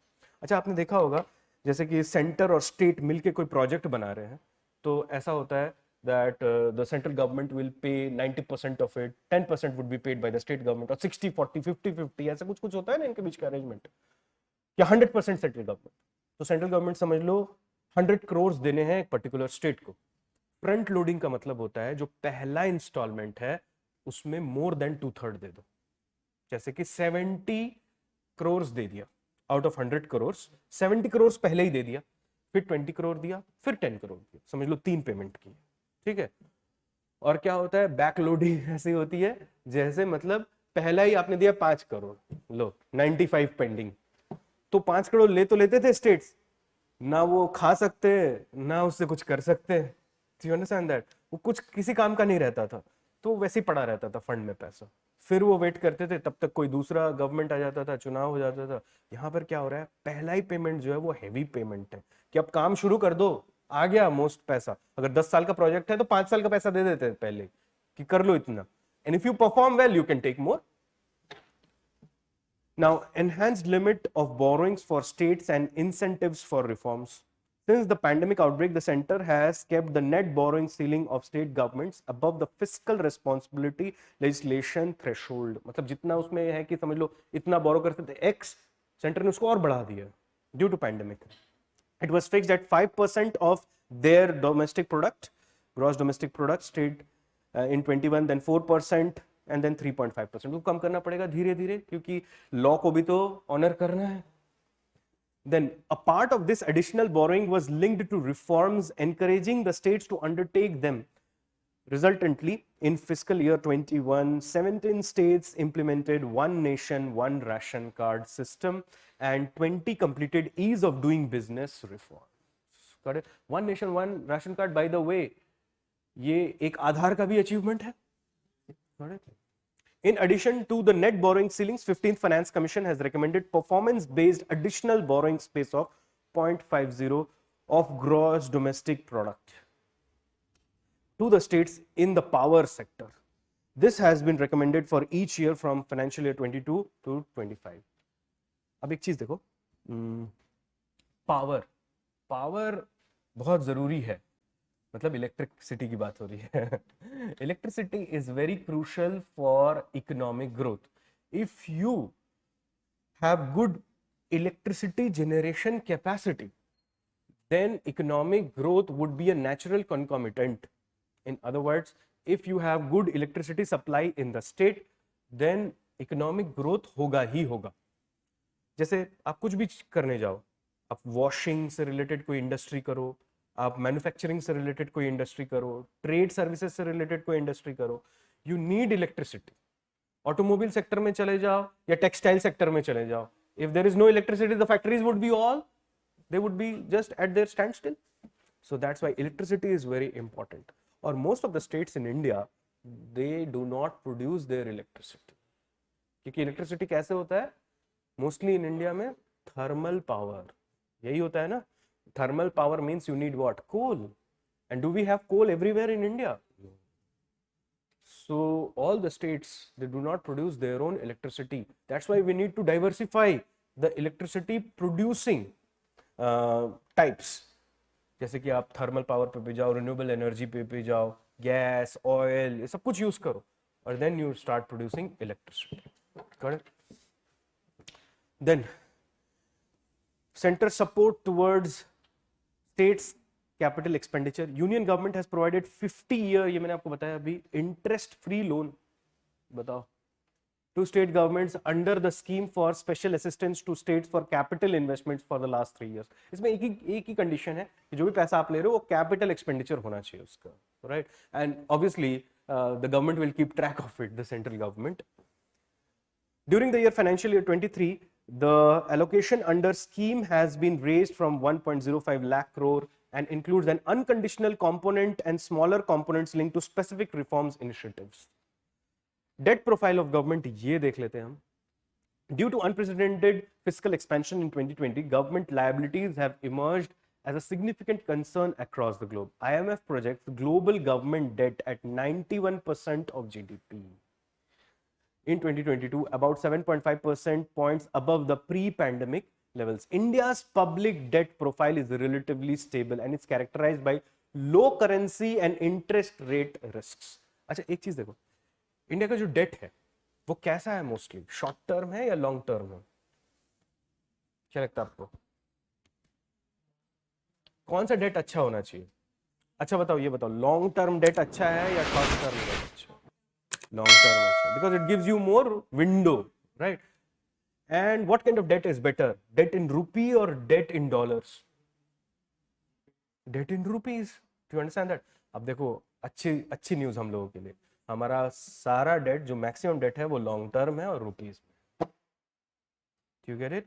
Now, do you understand the difference between national debt, external debt, and public debt? सुना है? क्या फर्क है? बोलो। What is the difference between, ये बता दो, public debt and national debt? Okay, external debt, तो आपको पता है that the money that we owe to external agencies, that is external debt, right? Does that include only government borrowings or borrowings of the private sector as well? Private sector can also borrow money from external market, like have you heard about ECB's external commercial borrowings? Does that include that as well? Yes, external debt includes that as well. It means all the dollar related debt or foreign currency related debt, that is external debt. Got it? What is national debt? The government component of debt is national debt. That could be external as well as internal. Public debt, pura. Do you get that? It means private as well as the government debt, internal and external. That is public debt. तो सबसे बड़ा debt कौन सा होता है? Public debt. Do you get it? So look here. On the union government's total net liabilities in end March 21, 91.1% were denominated in domestic currency, मतलब rupee related debt, while sovereign external debt 4.9%, implying low currency risk, क्योंकि बहुत कम है ये total debt का. Sovereign external debt is entirely from official sources, which is a great advantage because there the government can negotiate. थोड़ा politics वाला angle भी होता है ना, which insulate it from volatility in the international capital markets. Public debt in India is primarily contracted at fixed interest rate. एक और बड़ी बात है कि हमने जो भी पैसा लिया है पैंडेमिक के टाइम पे, गवर्नमेंट ने इंश्योर किया है कि हम फिक्स्ड इंटरेस्ट रेट पे लेंगे. इसका मतलब अगर हमारा रुपी डेप्रिसिएट भी होता है तो भी हमको टेंशन करने की जरूरत नहीं है. So that gives us a kind of insulation from interest rate volatility also. Over the last few years, the proportion of dated securities maturing in less than 5 years has declined, whereas long-term securities have shown an increasing trend. तो इसमें कुछ चीजें आपको ध्यान में रखनी है. पहला, India's debt basket is composed in such a manner that most of the debt is internal or external? Internal. Most of the debt is long-term, short-term? Long-term. Fixed interest, floating interest? Fixed interest. समझ में है? ये सब कुछ हमारे favour में है. तो ये आप देखो, इसमें थोड़ा आपको वो मिल भी जाएगा definition. Public debt, internal debt, marketable securities, non marketable securities, ये सारी चीजें. Marketable securities, non marketable securities means वो वाले टी बिल जिसको आप आगे बेच सकते हो, दैट इज मार्केटेबल. जिनको नहीं बेच सकते, they are non marketable. Extra budgetary resources मैंने आपको बता दिया है. What are other liabilities which are not included in the balance sheet anywhere else. Now, look here, a positive growth interest rate differential keeps the government debt sustainable. मतलब जो growth rate है और जो interest rate है, उन दोनों में एक positive differential होना चाहिए. मतलब growth rate ज़्यादा होना चाहिए interest rate के growth से. Do you understand that? Then only we will be in a good scenario. So, you just look, this is World Economic Outlook, IMF's data comparing general government debt to GDP ratio in 2005 with 2021 across the countries. So 174 है, जैसे Japan का देख रहे हो, तो अब 263 हो गया है. डेट टू जीडीपी इतना परसेंट, मतलब जापान का जो भी जीडीपी है, अगर $100 की जीडीपी है तो डेट कितना है? $263. You understand that? और ये ज्यादा ही होता है. इंडिया का देखो कितना है, 84%. Now do you understand that? Which is a good scenario. बहुत सारे कंट्री, चाइना का भी ठीक ठाक ही है, बट चाइना का ग्रोथ देखो कहां से, 26 से 72%. जीरो कोविड की है मोस्टली. हमारा देखो 81 से 84. तो जो चेंज देखो, ये जो चेंज है ये इंपॉर्टेंट है. आप समझ रहे हो? तो ये चेंज देखो, इंडिया का जैसे है, जर्मनी का जैसे है, इंडोनेशिया और अच्छा परफॉर्म किया है. Got it? तो इंडिया ने भी अच्छा ही ठीक ठाक परफॉर्म कर लिया है. Now, the emphasis on capex-led growth will enable India to keep the growth interest rate differential positive, which in turn keeps the debt level sustainable. Because if you do capital expenditure, there would be more goods, more services, more growth. So GDP will grow at a faster rate, whereas the debt will grow at a lesser rate when compared to the GDP growth rate. And hence, the difference between growth rate and interest rate would be positive. वो negative में नहीं जाना चाहिए. Got it? So this finishes the chapter. Let's move to the next one, which is monetary management and financial intermediation, a good year. This is all about RBI. The last chapter was all about the government. This is all about RBI. So how RBI has performed across the last 12 months. Now, इससे पहले इस पे आए, I hope you remember that during the pandemic, there was a great fall in demand. And that's why most of the central banks led by US Fed Reserve, they enlarged the interest rates. When there was hike in interest rates, they lowered the interest rates because they wanted to push money into the system. But then that caused inflation. And because of this, they enlarged the interest rates. Got it? पहले क्या हुआ, जैसे ही pandemic आया, demand नीचे चली गई.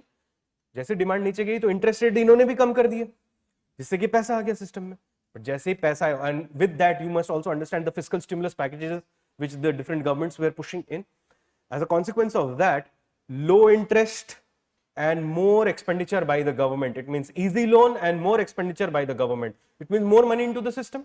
And obviously, you know, goods and services, they take time to be produced, but money flows instantaneously. So that's why it means the rate of movement of money into the system is much more faster than the rate of movement of services, and rate of movement of goods is more slower. क्योंकि उसको तो transport करना पड़ेगा.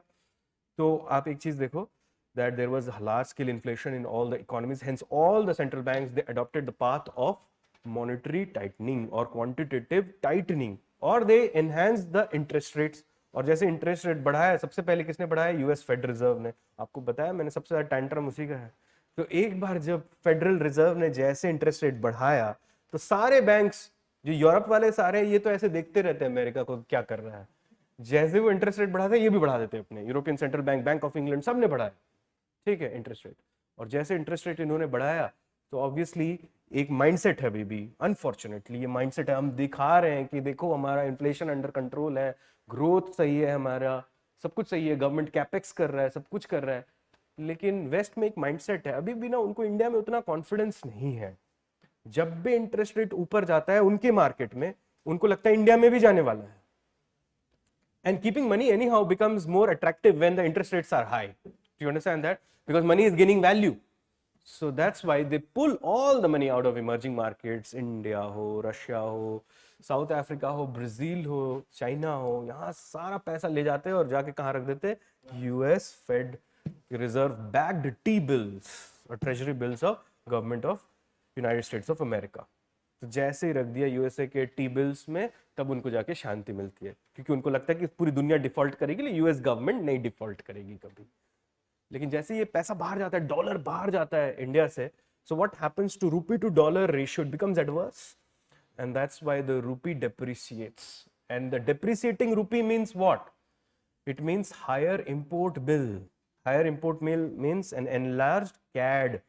An enlarged CAD means current account deficit. Enlarged CAD means government now has to spend from where? Forex reserves is with RBI.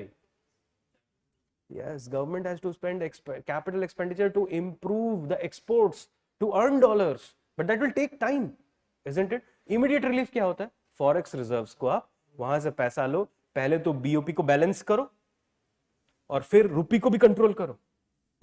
ये सारी चीजें करनी पड़ती हैं. So look here, the year 2022 marked the return of high inflation, especially in advanced economies, after nearly 4 decades, which forced most of the central banks like US Fed Reserve. और ये high inflation आया क्यों?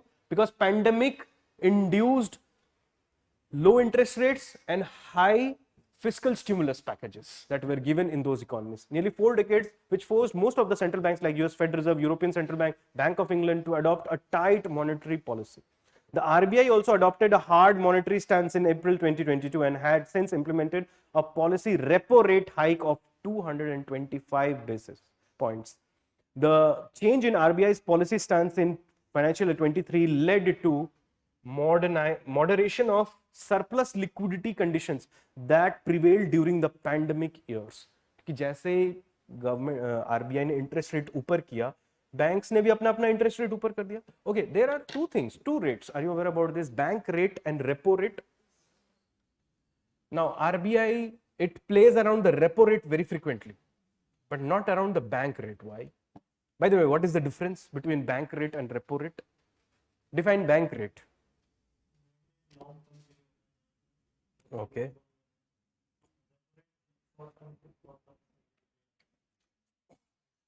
What is this bank rate? Define it. Okay, that is bank rate. What is repo rate? Yes. In repo rate, there is collateral involved. And what is the collateral? Government security. It's an obligation, repurchase obligation. That is repo, right? Now, whenever government, RBI, wants to push liquidity into the banking system, what do? They purchase securities from the banks on the guarantee that the bank will repurchase it. You understand that? And that is known as the rate of interest जिस पे उनको लौटाना पड़ेगा. That is the repo rate.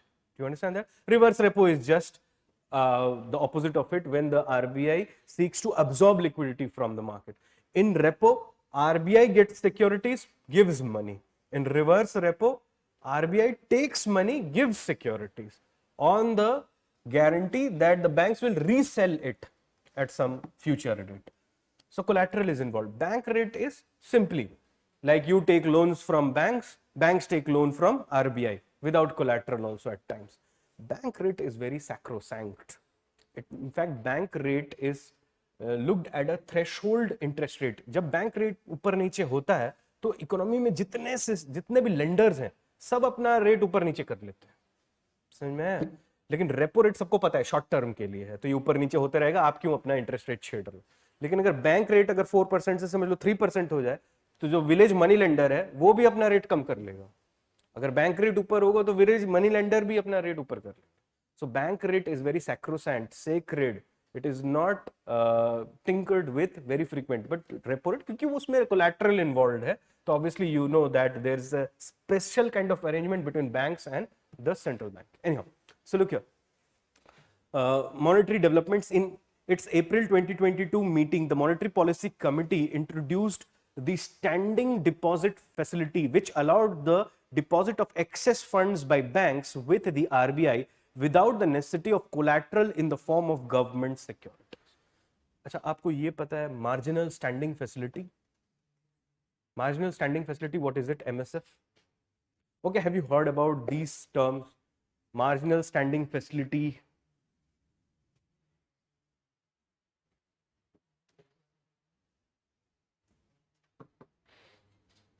ये सुना है? Marginal standing facility, liquidity adjustment facility, सुना है इसके बारे में? ये सुना है ओपन मार्केट ऑपरेशंस. ये टर्म्स थोड़े क्लियर कर लेते हैं, move forward. And then there is repo rate, reverse repo rate, right. Then there is SLR, CRR. I hope you have heard about all these kind of things. Then bank rate. चलो बोलते जाओ. Bank rate तो हो गया, बता दिया आपने. Repo, reverse repo भी हमको समझ में आ गया. What is CRR?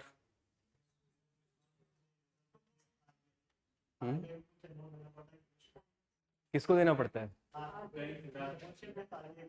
Commercial banks? Commercial banks or all banks? Scheduled commercial banks, right? Now they have to keep what? In cash what? A certain part of what? Yes, net demand and time liability. Yes, at no interest, obviously. RBI will not pay any interest. So that is CRR. What is SLR? Yes, banks keep with them. And why bank keep that money with them? Yes, very good. to lend to the government. Have you attended my class? Yes. To the government. Do you understand that?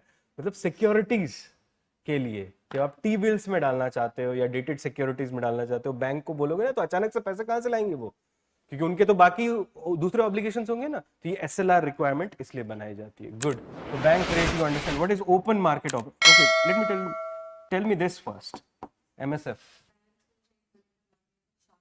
Yes. Why? Yes, liquidity mismatch, emergency borrowing. You understand that? When banks have exhausted all the other avenues, they cannot get money from any other source. From where banks can borrow? From other banks as also. Like, are you aware about the interbank call money market? Right? The call rate, money at call and short notice.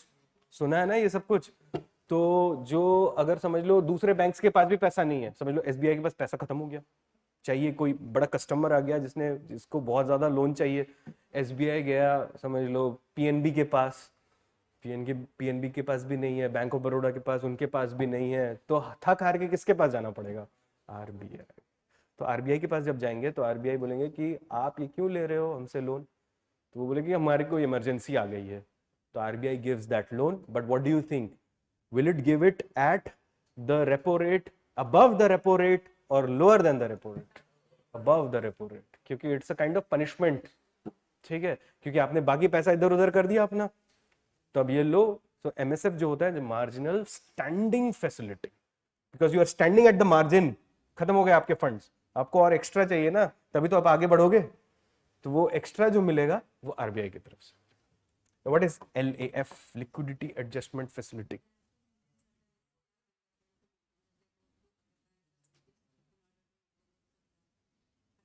Now, what exactly is this LAF? Liquidity Adjustment Facility. Why is this for? आपने सुना है कुछ inflation targeting? सुना है? Inflation targeting भी होती है इससे, LF से. It is nothing but the repo, reverse repo and MSF.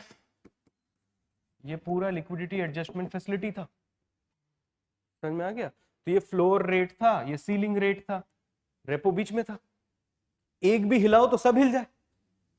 Repo अगर समझ लो 3% है, ये समझ लो 4% है, ये 2% है, इसको 4 करोगे ये 5 हो जाएगा, ये 3 हो जाएगा. तो गवर्नमेंट ऐसे करती थी. तो बार बार ये बहुत आसान हो जाता था ना कि एक हटा दो सब हट गया, वरना बार बार अकाउंटिंग कॉस्ट और लॉजिस्टिक कॉस्ट कितना आएगा सोच के देखो. तो ये होता था liquidity adjustment facility. What is OMO, open market operations? What is open market operation? कैसे बिकता है? Government security. गवर्नमेंट सिक्योरिटी कैसे बिकता है? जैसे सिक्योरिटी क्या होता है, कोई भी कुछ भी शेयर हो, बॉन्ड हो, उसको सिक्योरिटी कहते हैं. तो सरकार का सिक्योरिटी समझ लो, क्या आप शेयर मार्केट में जाके खरीद सकते हो टी बिल? कहां खरीदोगे? कहीं तो खरीदोगे. स्टॉक एक्सचेंज में होता है वो? No. Where do you purchase government securities? Money market, but where? I'm asking. कहाँ है money market बताओ? करोल बाग में है, कहाँ है? कहाँ जाके खरीदोगे? आज आपको एक टी बिल खरीदना है, आरबीआई जाओगे? बैंक जाओगे? कौन से bank? Scheduled commercial.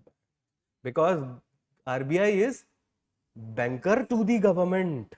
One major role of RBI is banker to the government. तो वो scheduled commercial banks, mostly the State Bank of India, उसके वहां पर जाके आप बोल सकते हो कि मुझे एक 91 डे टी बिल दे दीजिए आप, तो आपको दे देंगे. ठीक है. तो उसको क्या बोलते हैं, कैसा परचेज बोलते हैं वो? क्या परचेज है वो? Over the counter, OTC purchase है वो. You understand that? और ओवर द काउंटर कोई एक्सचेंज भी होते हैं, ओवर द काउंटर एक्सचेंज भी होता है. मतलब इन फंड्स को लेकर जहां पे आप ट्रेड करोगे जिस स्टॉक मार्केट में, उसे over the counter exchange market भी कहते हैं.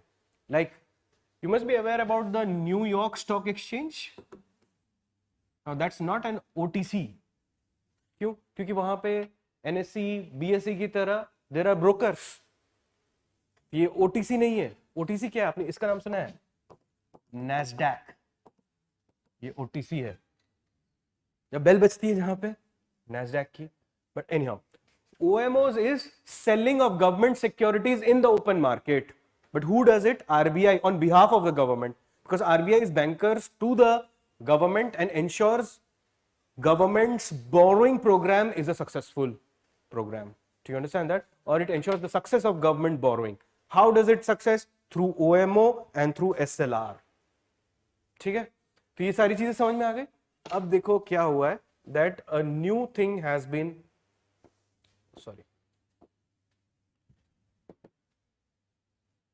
a new thing has been introduced, and what is that? It is standing deposit facility. Now what is this standing deposit facility?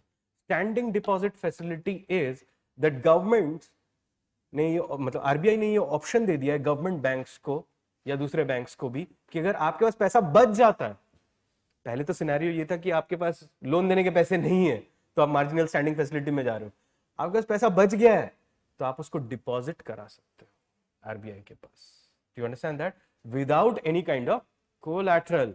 Obviously, that gives RBI a kind of window also to control inflation. How? I'm telling you. Look here. समझ लो SBI को पैसा चाहिए और PNB के पास पैसा बच गया है। पीएनबी अगर वो पैसा रख ले अंडर स्टैंडिंग डिपॉजिट फैसिलिटी के अंदर, तो क्या होगा कि वही पैसा SBI को दे दिया जा सकता है। Do you get that? At a larger interest rate. When SBI will pay, it will pay more. That would be like sucking up money from the system, thereby controlling inflation. Got that thing? So standing deposit facility is a new thing that you have to keep in mind, and now it replaces reverse repo as the floor. समझ में आया? वो सबसे कम होगा क्योंकि वहां पे RBI को इंटरेस्ट देना पड़ रहा है। समझ में आ रहा है? तो वो सबसे नीचे होगा और सबसे ऊपर कौन सा होगा? Marginal standing facility. और ये पूरा क्या होगा? Bracket LAF, liquidity adjustment facility. And what is OMO? You understand that? समझ में आ गया ना? देखो ये बेसिक अब इतने कम टाइम में जो हो सके। So look here.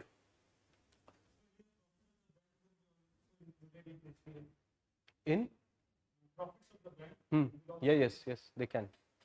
Now, look here. The year 2022 marked the return of high inflation, especially in advanced economies after nearly 4 decades. This we have covered, right? Okay, यहाँ पर थे. Standing deposit facility, which allowed the deposit of excess funds by banks with RBI without the necessity of collateral in the form of government securities, thereby allowing effective liquidity management in a collateral-free manner. Now look here, liquidity management, जब भी ये term आएगा, मतलब we are talking about LAF, liquidity adjustment facility. Standing deposit facility, what is it? RBI to absorb liquidity deposits from commercial banks without the banks receiving government securities in exchange. The standing deposit facility is a collateral-free arrangement, which means that the RBI is not required to provide collateral for liquidity absorption. मतलब securities, government securities. What is standing deposit facility? Why it was introduced? The SDF is important because it allows the Reserve Bank to deal with unusual events in which it must absorb enormous sums of liquidity. This government, RBI can also issue a circular and say कि आपको SDF इतना करना ही पड़ेगा इस महीने, तो उससे भी absorb हो जाएगा liquidity. If the central bank runs out of securities to absorb money from the reverse repo window, क्योंकि वहां पे तो सिक्योरिटी बेचना पड़ेगा ना, समझ लो सारा बेच चुके और अब भी इन्फ्लेशन है, फिर क्या करोगे? फिर SDF कर दो। समझ में आया? तो it's a big move. This will allow the RBI to absorb excess cash from the banks without the need for collateral. The Reserve Bank has discretion over liquidity absorption through reverse repo, open market operation and cash reserve ratio. ये तो पता ही आपको. Under the current liquidity system, SDF on the other hand will allow banks to store surplus liquidity with the Reserve Bank at their discretion. कई बार क्या होता है कि banks के पास पैसा बच जाता है, आपके साथ भी होता होगा ऐसा, समझ लो अचानक थोड़ा पैसा मिल गया तो समझ नहीं आता कि क्या करें इस पैसे का, and then you end up misusing that money, right? So banks can keep that. और पता है आपको कि हाँ वहां पे डाल दो बैंक के पास, आरबीआई के पास, तो वो नहीं, कहीं नहीं जाने वाला. ये मतलब वैसा ही है जैसे sometimes you have money in your bank account, you can get that money through your in your UPI wallet or something like that, or you can go to the ATM, you can take money out, but फिर भी आप नहीं करते हो. It's a kind of control. या ऐसे सोच कर देखो, कई बार आपके पास 500 रुपए का नोट होता है, आप उसे नहीं खर्च करते हो क्योंकि आप जानते हो कि एक बार ये नोट अगर इट ब्रेक्स डाउन देन उसके बाद ये नहीं रुकने वाला. है ना। तो वैसा ही होता है बैंक्स के साथ भी, सोच के देखो, क्योंकि ह्यूमन बिहेवियर है ना, क्योंकि बड़ा खर्चा आप करने से खुद को रोक सकते हो, लेकिन छोटे खर्चों में आप कहाँ रुकते हो। सो look here, the HDF as a standing facility supplements MSF, marginal standing facility, HDF for liquidity absorption, whereas MSF for liquidity injection. ठीक है, the HDF rate will be lower than the policy rate, repo rate, and it will apply to overnight deposits. Overnight मतलब दिया और कल ले लिया. It would, however, maintain the option to absorb longer term liquidity when needed with appropriate pricing. Appropriate pricing मतलब interest rate उस पे. The HDF introduced at a rate of 3.75% replaced the reverse repo as the new floor of the liquidity adjustment facility corridor. समझ में आ गई ये बात? Good. Now what is marginal standing facility? ये तो आपको पता ही है. It's a window for banks to borrow from Reserve Bank of India in an emergency situation when interbank liquidity dries up completely. It means banks cannot borrow any longer from other banks. तो इसमें आपको सारा वो LAF का window दिख जाएगा जिसमें repo rate है, HDF है, मार्जिनल स्टैंडिंग फैसिलिटी है, and there is this is fixed reverse repo rate. अब रिवर्स रेपो को नहीं खींचने की, नहीं वो करेंगे ज्यादा कुछ. रेपो होगा बीच में, ऊपर होगा MSF, नीचे होगा HDF. Do you understand that? ये नया विंडो जो बनाया है LAF का. The MPC also indicated a change in stance from accommodative to accommodative and focused on withdrawal of accommodation while supporting growth in this meeting, signaling the start of monetary tightening cycle. Accommodative monetary policy means that the interest rates would be less. You understand that? और पहले यही चल रहा था कि interest rate कम करो क्योंकि growth को पुश करना है, पैंडेमिक से इफेक्ट हो चुका है पूरा इकोनॉमी. लेकिन अब क्या हुआ है? accommodative focused on withdrawal of accommodation while supporting growth. मतलब accommodative तो रहेगा, मतलब ग्रोथ तो हम सपोर्ट करेंगे, लेकिन इन्फ्लेशन पे भी नजर बराबर बनी रहेगी. देखो, कायदे से अगर आरबीआई इन्फ्लेशन को ही ज्यादा फोकस करे तो ठीक है, क्योंकि गवर्नमेंट है ग्रोथ को फोकस करने के लिए. Got it? Because if RBI also starts focusing on growth more, then there would be very high inflation and the economy would become superheated. Have you heard about this term? Superheating of economy. What are superheated economies? Which economies are superheated? High growth, high inflation economies are superheated economies. लिख लो कहीं पर. High growth, high inflation economies are superheated economies.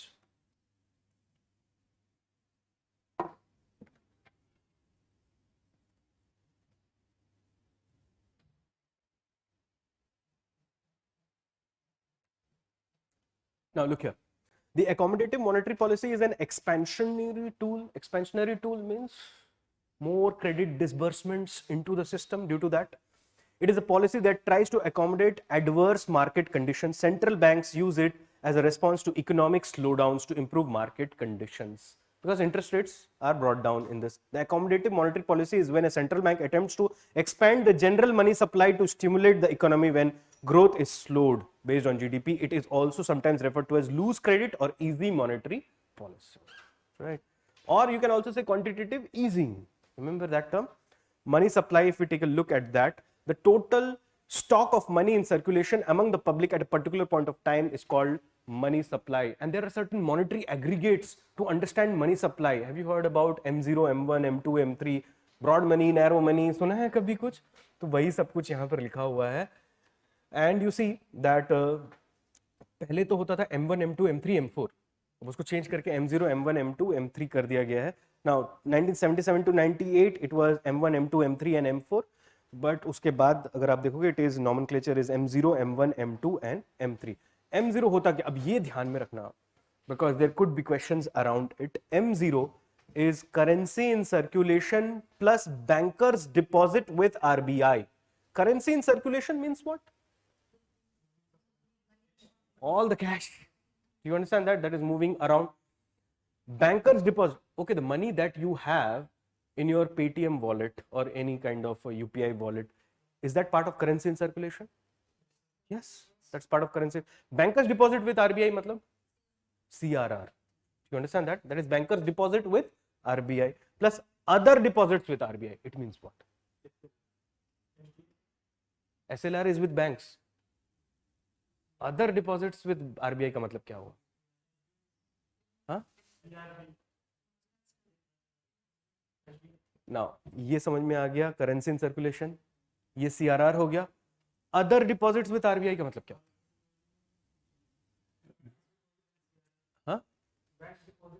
नहीं, वो तो आ गया ना इसमें, bankers deposit with RBI. Other deposits क्या होता है? Are you understanding my question? What is this third part? बोलो, लगाओ दिमाग।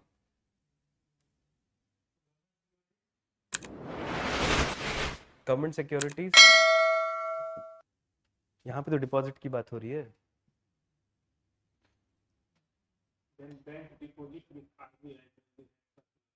वो तो आ गया बैंकर्स डिपॉजिट विद आरबीआई में। ये अदर डिपॉजिट्स क्या है? और कौन डिपॉजिट कर रहा है आरबीआई के पास पैसा? हाँ, बाहर से कौन करेगा? Governments money with RBI, do you intend to say that? अच्छा, आरबीआई में अकाउंट खोल सकते हो?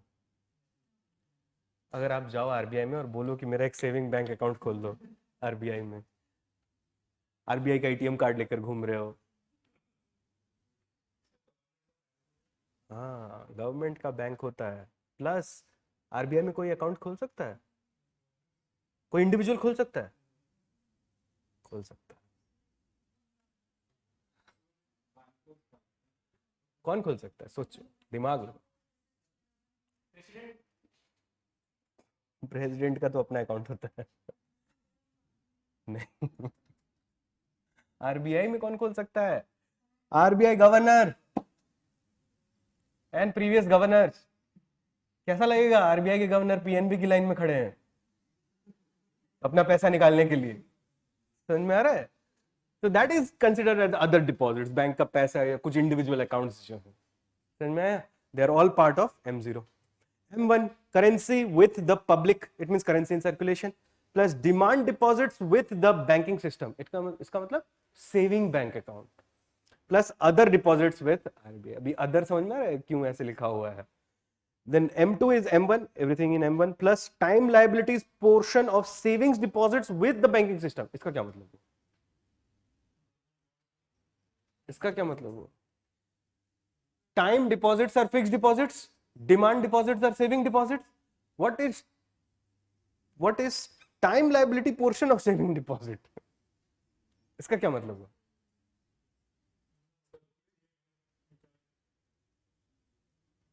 सेविंग डिपॉजिट की बात हो रही है, लोन की तो बात हो ही नहीं रही है।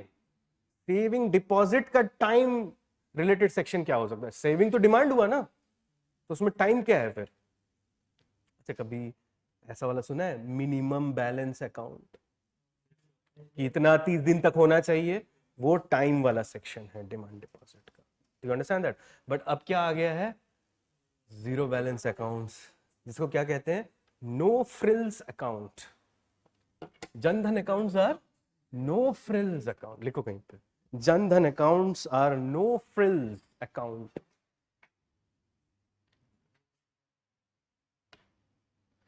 Jan Dhan accounts are no frills account. Then certificate of deposit issued by banks. You understand certificate of deposit, CDs which are issued by bank? Are you aware about it? बोलो yes no, कुछ तो बोलो। What is it? What is certificate of deposit?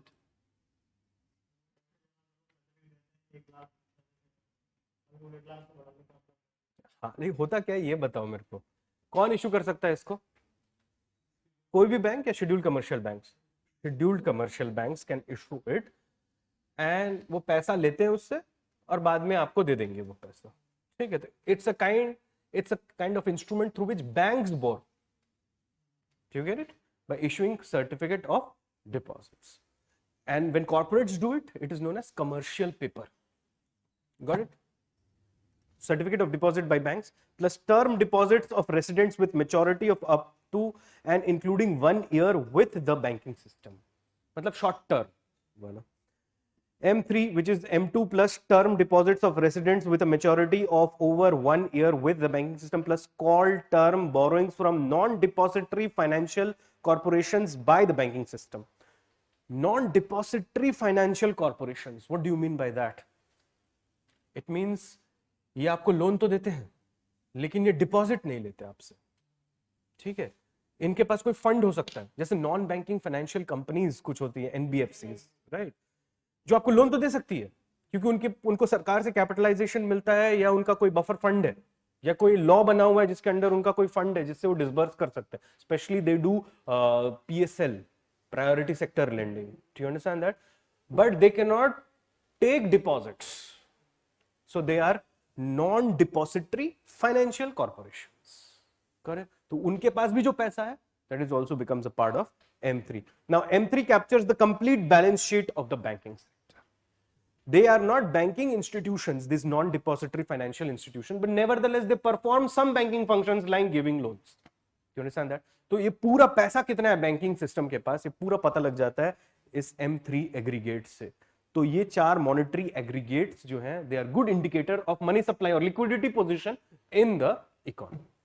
ये बात आप ध्यान रखो कि प्रिलिमिनरी एग्जामिनेशन में जो क्वेश्चंस भी आने वाले हैं, these questions would be more of basic type, right? They will not be asking you how much percentage, या कभी मत देखना कि CRR कितना है, रट रहे हो CRR 3% है, रिवर्स रेपो 4.2% है, ये रटने की कोई जरूरत नहीं, क्योंकि हो सकता है जब आप एग्जाम देने उससे पहले एक रिव्यू हो जाए मॉनेटरी पॉलिसी फ्रेमवर्क कमेटी का और वो सब बदल दे.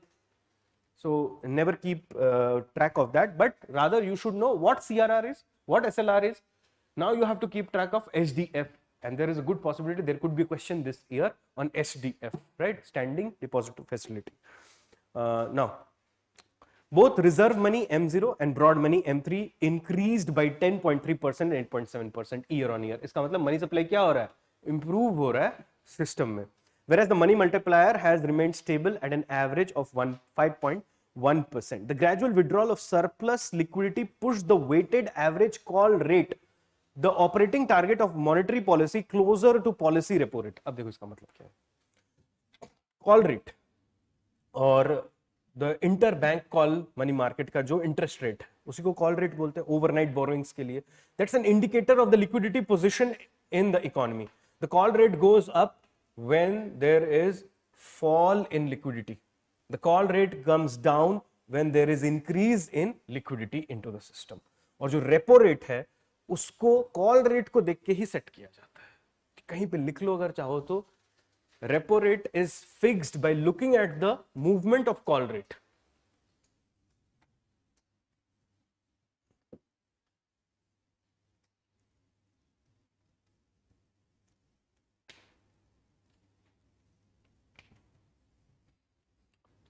अब देखो कॉल रेट जो है वो तो ओवरनाइट है. ओवरनाइट को देख के आप कैसे एक लॉन्ग टर्म या मिड टर्म रेपो जैसा बना सकते हो? उसके लिए आपको हर दिन के कॉल का एवरेज निकाल लेना पड़ेगा. That is known as weighted average call rate. You get that? So look here very carefully. The weighted average call money rate represents the unsecured segment of the overnight money market and is best reflective of systemic liquidity. And you see that on the basis of WSCR, the repo is calculated. Got it? Now, development in GSEC market, if we take a look at that, after remaining steady for 2020-21, the yield on 10-year government bond rose in 2022. Yields moderated in November and December 2022 following smaller rate hikes by major central banks and declining inflation. The trading volume in GSECs, T-bills and other dated securities reached a 2-year high of 27.7 lakh crore during Q2 of financial year 23, registering a year-on-year growth of 6.3%. The state development loans and dated GSECs issued by state governments. तो ये ध्यान में रखो कि जो government की securities है उनके भी डिमांड बढ़ी है. ये आप समझ के रखो, right? It means people have money, that's why they want to put it into it. Okay, what is the relationship between bond prices and interest rates? Is there any relationship between bond prices and interest rates? Yes. What is it?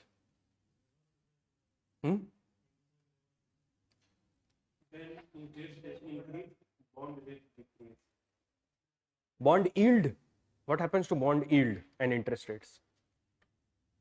What happens to bond yield and interest rates?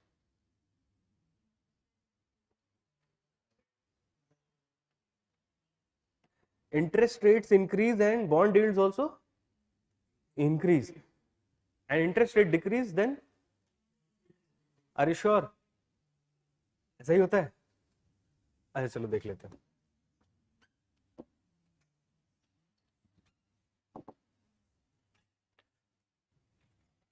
Now think of this. Let me consider a bond which is by company ABC. Let me call it ABC Private Limited, right? और sake of simplicity के लिए ना इसको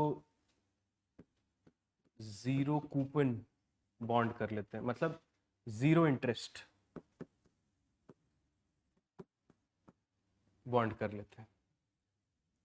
मतलब ये bond को हम price रखते हैं 1000 रुपीज़, और जो कंपनी है वो अभी लोगों से मांग रही है 900 rupees. This bond is of 1 year maturity. Got it? Company का बॉन्ड कितने का है? 1000 रुपीज़ का. जीरो कूपन कर दिया है, मतलब डिस्काउंट टू फेस वैल्यू पे ये बिकेगा, तभी तो कोई इन्वेस्ट करेगा ना इसमें. तो 1000 रुपीज़ का बॉन्ड है, लोगों से कितना मांग रहे हैं? 900. एक साल बाद कितना देंगे? 1000. Got it? That is what the scenario is. So can I say that there is almost, say, 100 rupee is the yield? That's the bond yield. Do you understand that? Do you get it? Now this is happening when the interest rate is, say, 10%. Got it? Now the interest rate has gone up to 15%. Now when the interest rate gone up to 15%, then it does not make sense to purchase this bond. Got it? Because then you would like a greater return than 15% on this bond. तभी तो आप bond खरीदोगे, नहीं तो आप bank में नहीं चले जाओगे पैसा रखने, इंटरेस्ट बढ़ गया है ना. You get it? So when the interest rates go up, bond को अट्रैक्टिव बनाने के लिए आप क्या बोलोगे कि आप 900 मत दो, आप हमको 750. Do you understand that? So bond price was initially what? 900. It is now what? 750. And the bond yield is now how much? 250. क्योंकि मिलेगा कितना? You understand that? So whenever interest rates go up, bond yields also go up. Whenever interest rates go up, bond prices go down. So this is bond price, whereas this is bond yield, and this is interest rate. So we can say interest rate is directly proportional to bond yield and inversely proportional to bond price. आप ऐसे लिख लो.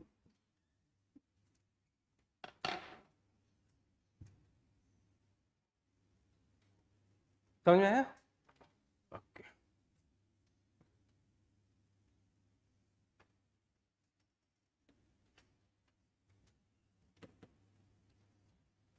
Now, look here carefully. तो अब आप समझ में आ रहा है आपको? The yield on 10-year government bond rose. Now, do you understand that? Very good. तो बाकी आगे की वही बात है.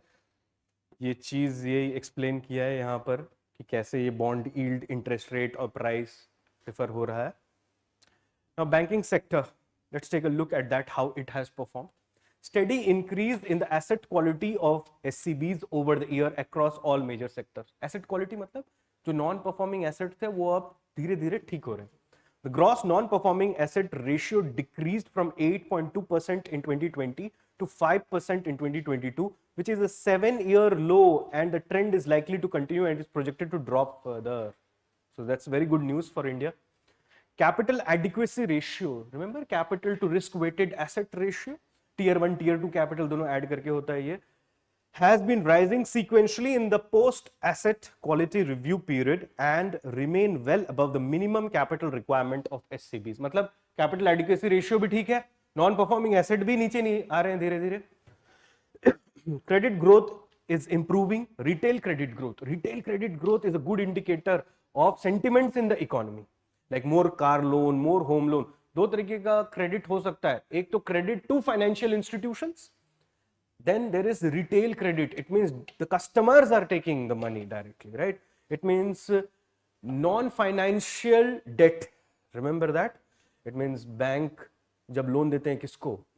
इंडिविजुअल्स को, कॉर्पोरेट्स को, क्योंकि वो लोन लेके आगे फिर लोन नहीं देते. Then credit to agriculture and allied activities also gained momentum. Again, good sign, because so many people dependent on agriculture. It means it's a big market, so it has a direct impact on purchasing power. For corporate funds raised from the primary equity market declined, and dependence on bank credit for funding their regular operation and capacity expansion increased. अब देखो क्यों ये venture capitalists जितने थे, बाहर पैसा बहुत है, मतलब यूएस में, यूके में वेंचर कैपिटल पैसा बहुत है इनके पास. ये सारा पैसा घुमा के ये इंडिया में लेकर आते हैं. और इंडिया में आपने देखा होगा स्टार्टअप, ठीक है, सब बोलते हैं हम स्टार्टअप कर रहे हैं, स्टार्टअप कर रहे हैं, और बड़ी सक्सेसफुल स्टोरीज बताई जाती हैं स्टार्टअप्स के around. But most of the startups are in cash burning phase. They have not reached their break even point. मतलब क्या है, they are not profitable yet. जैसे कि I won't take name of any startup. Their CAC is very high. CAC, do you understand? Customer acquisition cost is very high. Like they spend say 40 rupees to earn 1 rupee from the customer. Do you get that? और ये पैसा कहाँ से आ रहा है? ये venture capital से आ रहा है मोस्टली ये पैसा, ठीक है. और वो वेंचर कैपिटल का पैसा हो सकता है टैक्स हेवन से घूम के आ रहा है, never know. The point here is that investor कब इन्वेस्ट करेगा स्टार्टअप? जब उसको लगेगा कि हाँ यहाँ से कोई रिटर्न मिलेगा मुझे. तो वो रिटर्न नहीं मिल रहा है उनको. और ऊपर से इक्विटी एक ऐसी चीज होती है जिसको डाइल्यूट करना नहीं चाहते founders mostly, because that is very hard earned, right, equity. So if you keep on giving equity, एक टाइम ऐसा आएगा कि आपकी कंपनी में आप ही माइनॉरिटी स्टेक होल्डर हो जाओगे. And when that happens, anybody can push you out of the company as well. And there is something called tag along rights, drag along rights, term sheet जो बनती है. अब इसका क्या मतलब होता है? जैसे कि समझ लो जितने 4 शेयर होल्डर हैं, सबके पास इक्विटी है, आपके पास भी 10% इक्विटी है उसका मतलब कंपनी का. अब सबसे बड़े शेयर होल्डर जिसके पास मतलब 48% इक्विटी है, उसने ये डिसाइड किया कि मैं अपने इक्विटी का 10% डाइल्यूट कर दूंगा. To understand that? और आपको ड्रैग अलोंग राइट्स में घसीट लिया उसने. टर्म शीट ही ऐसी बनाई जिसमें पहले ही ड्रैग अलोंग क्लॉज था. इसका मतलब जितने अब वो होंगे इक्विटी वाले होंगे, सबका 10-10% डाइल्यूट हो, because the largest share holder has made that decision. या कई बार ऐसा भी हो सकता है that he wants to dilute से 50% ऑफ हिज इक्विटी, 48% से 24% पे ले जाना चाहते हैं, और आपको टैग अलोंग कर दिया, मतलब टैग कर दिया आपको भी कि जैसे वो करेगा डाइल्यूट, आपका भी ऑटोमेटिकली डाइल्यूट हो जाएगा. तो इक्विटी एक ऐसी चीज है, फाउंडर वो कभी देना नहीं चाहते किसी को भी, ठीक है. तो इसलिए दूसरा ऑप्शन क्या बचता है? Debt. When interest rates are low, then debt would be easy. तो एंड बैंक्स के पास जैसे उनका एनपीए अच्छा होने लग गया, कॉर्पोरेट्स की बैलेंस शीट अच्छी होने लग गई, तो उन्हें लगा कि बैंक से पैसे ले लो, लॉन्ग टर्म ले लो. एंड यू नो, अगर आपने बैंक से पैसा लिया, सोच के देखो एक बिजनेसमैन की तरह, अगर आपने बैंक से पैसा लिया 1000 करोड़, आपने इन्वेस्ट कर दिया अच्छे तरीके से, आपके पास दिमाग है, आपने अच्छा प्रोडक्ट बना दिया और आपने बेच दिया उसको बाहर, और इधर रुपए डिप्रिसिएट हो गया, तो आप समझ जाओ आप वो पैसा लाओगे, इधर डालोगे, आपको 1000 करोड़ लिया होगा, और सर्विस जब करोगे तो ऐसा लगेगा कि you have service 450 crore. Do you understand that? In actual real values हो सकता है 1000 करोड़ ही वापस दोगे, but at that time 1000 crore की वैल्यू जो होगी वो 50 करोड़ के आसपास हो जाएगी, because you have earned what in dollar. तो bank becomes a good option, right? But इसमें क्या assumption है? That you have brain. So look here, let's take a look at the performance of NBFC. There is a consistent rise of NBFC's credit as a proportion of GDP, as well as in relation to credit extended by SCBs, scheduled commercial banks. Improvement in the asset quality of NBFCs evident from the declining NPA ratio of NBFCs. NBFCs deploy the largest share of their capital to industrial sector, followed by retail services and agriculture. Or is industrial sector maybe MSME? Do you understand that? So write down somewhere this, that NBFC's greatest outlay is towards MSMEs.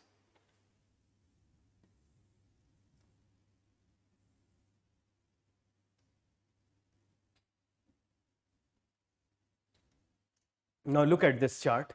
Now this is the aggregate credit by NBFCs and this blue line indicates credit to NBFCs percentage of GDP. तो ये देखो ये steadily बढ़ ही रहा है, which is a very good sign. Now insolvency and bankruptcy code.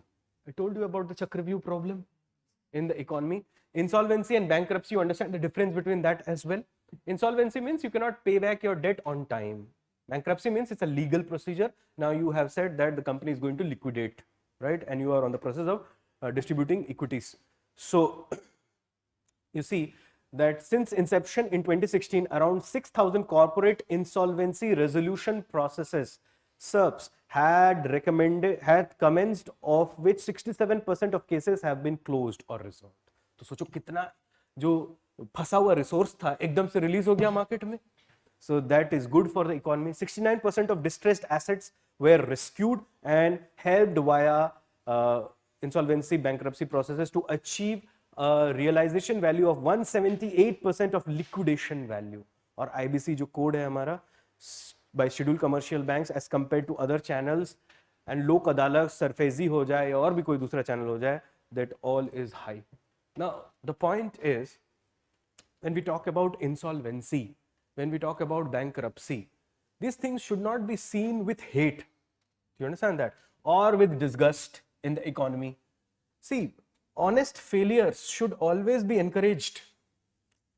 हमारी society में क्या होता है कि एक if you fail, you are ridiculed. Do you understand that?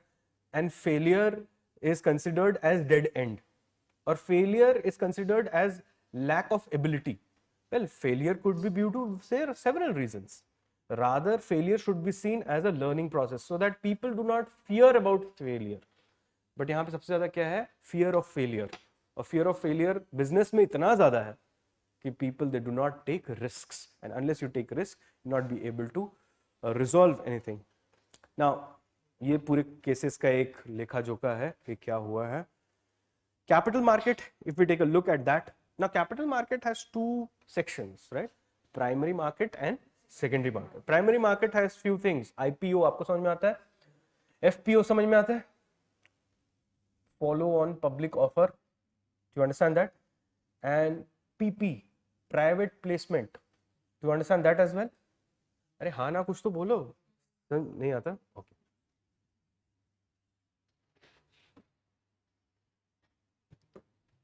See, first is IPO, then there is FPO, then there is a rights issue, then there is private placement, right? These are the four things that you must know with respect to the capital market. IPO stands for initial public offer. This is when a company issues shares.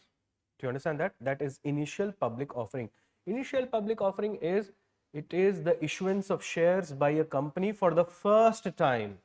This is the time when company issues shares and the company is listed on the stock exchange. Got it? Like suppose let us take ABC Private Limited.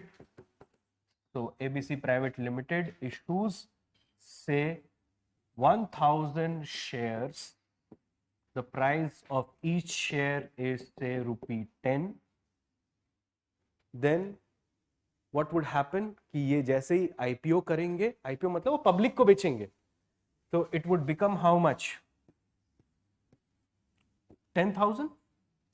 10,000 would be the total share money or the raised capital.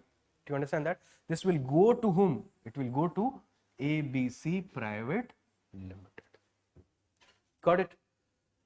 Or 1000 into 10, that would be the market cap of ABC. अब ये कितना है?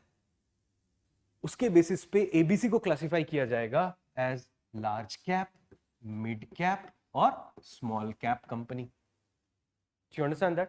और ABC private limited अब list हो जाएगा कहां पर? समझ लो Bombay stock exchange. There you will find ABC private limited trading at ₹10. To get it? और कौन लोग लिस्ट करेंगे इसको? जो होंगे अंडर राइटर्स. वही ब्रोकर भी होते हैं कई बार स्टॉक एक्सचेंज के। You understand that? अंडरराइटर कौन होता है? एक फाइनेंशियल इंटरमीडियरी होता है। वो ये बोलेगा कि अगर आपके 1000 शेयर्स नहीं बिके तो हम खरीद लेंगे। You get it? तो वो खरीद लेते हैं उस शेयर्स को। This is IPO. ये चीज क्लियर है? Now what is FPO? FPO is follow on public offer. This is for the first time. Now you see that suppose there is some Mr. X who has purchased one share of ABC Private Limited when it was released, right? And now he wants to sell it, and he wants to sell it to Mr. Y. Suppose ABC Private Limited has done some good work and there is a jump in its share price. समझ लो इन्होंने बहुत कोई बड़ा project crack कर लिया है, government से मिल गया इनको, ऐसा कुछ हो गया, तो इनका जो शेयर 10 रुपए का था, अब समझ लो that its new price is 11.50, so there is 1.50 increment in its share value. तो ये बेचना चाहते हैं अब मिस्टर वाई को, तो मिस्टर वाई को ये कहाँ बेचेंगे? Over the stock exchange through a stock broker. अब तो खैर डिजिटल ट्रांसफर वो हो गए ट्रांजैक्शन सारे, तो ब्रोकर आपको आदमी नहीं ऐप हो गए हैं। Like have you heard about Upstox, Zerodha, Motilal Oswal, these are all brokers. You understand that? तो उसके थ्रू इन्होंने बेच दिया। तो ये पैसा किसके पास गया? 11.50 to mister X. IPO money goes to the company. Do you understand that? But अगर उसको स्टॉक मार्केट में ट्रेड करोगे तो that money keeps on moving between the buyers and sellers, but it never goes to the company. Now एक बार क्या हुआ, 11.50 पे अब ट्रेड कर रहा है इसका। Now suppose this IPO was done in January, अब फरवरी में अगर फिर से एक बार और कंपनी शेयर लेकर आती है, इस बार फिर से समझ लो 1000 शेयर फिर से लेकर आ गई, तो इसको वैल्यू पुट करने की जरूरत नहीं पड़ेगी। What ever value stock exchange पे रहेगा वही वैल्यू आ जाएगी। इट मींस पर share 11.5। Do you get it? This is follow on public offer. Now again ये 1000 शेयर जब बेचेगी कंपनी तो ये पैसा पूरा किसके पास जाएगा? कंपनी के पास। Do you get it? That is follow on public offer. Now what is rights issue? Rights issue means, देखो सबसे पहले जिन्होंने कंपनी में पैसा लगाया था उन्होंने कंपनी पे भरोसा किया था, तब तो कंपनी कुछ नहीं थी। Do you get it? अब उनका एक राइट है कि अब अगर कंपनी अच्छा करती है और आगे शेयर इशू करती है तो पहले हमसे पूछा जाएगा कि हम लेना चाहते हैं कि नहीं। अगर हम नहीं ले पाए तो दूसरों को दो। Got it? Now right could be anything. Right could be like one on one right, मतलब समझ लो मिस्टर एक्स के पास एक शेयर नहीं 10 शेयर थे, तो अब जैसे ही 1000 शेयर फिर से आएंगे 10 ऑटोमेटिकली मिस्टर एक्स को दिए जाएंगे। And sometimes at discount to face value, it means 11.50 में नहीं हो सकता है, सिर्फ 11 में ही मिल जाए मिस्टर एक्स को। Why? Because he is the early investor into the company. समझ में? ऐसे मतलब चलाना पड़ेगा ना कुछ कुछ, तभी तो कुछ बेनिफिट मिलेगा। This is rights issue. What is private placement? कई बार क्या होता है कि company suppose ABC private limited issued this, now in mid March they require huge funds and for that they want to further dilute their equity। जितने बार share issue कर रहे हो वो तो डाइल्यूट कर रहे हैं ना अपनी equity. Suppose they want to dilute their equity again and they want to issue this time से 5000 शेयर्स, इतना इनको इशू करना है। लेकिन 5000 शेयर बेचने के लिए हो सकता है 7-8 महीने लग जाए, इतना वो नहीं वेट कर सकते क्योंकि उनको बहुत बड़ा प्रोजेक्ट मिला हुआ है। अगर इमीडिएटली उन्होंने नहीं इन्वेस्टमेंट किया तो प्रोजेक्ट चला जाएगा हाथ से। So what they do is they find out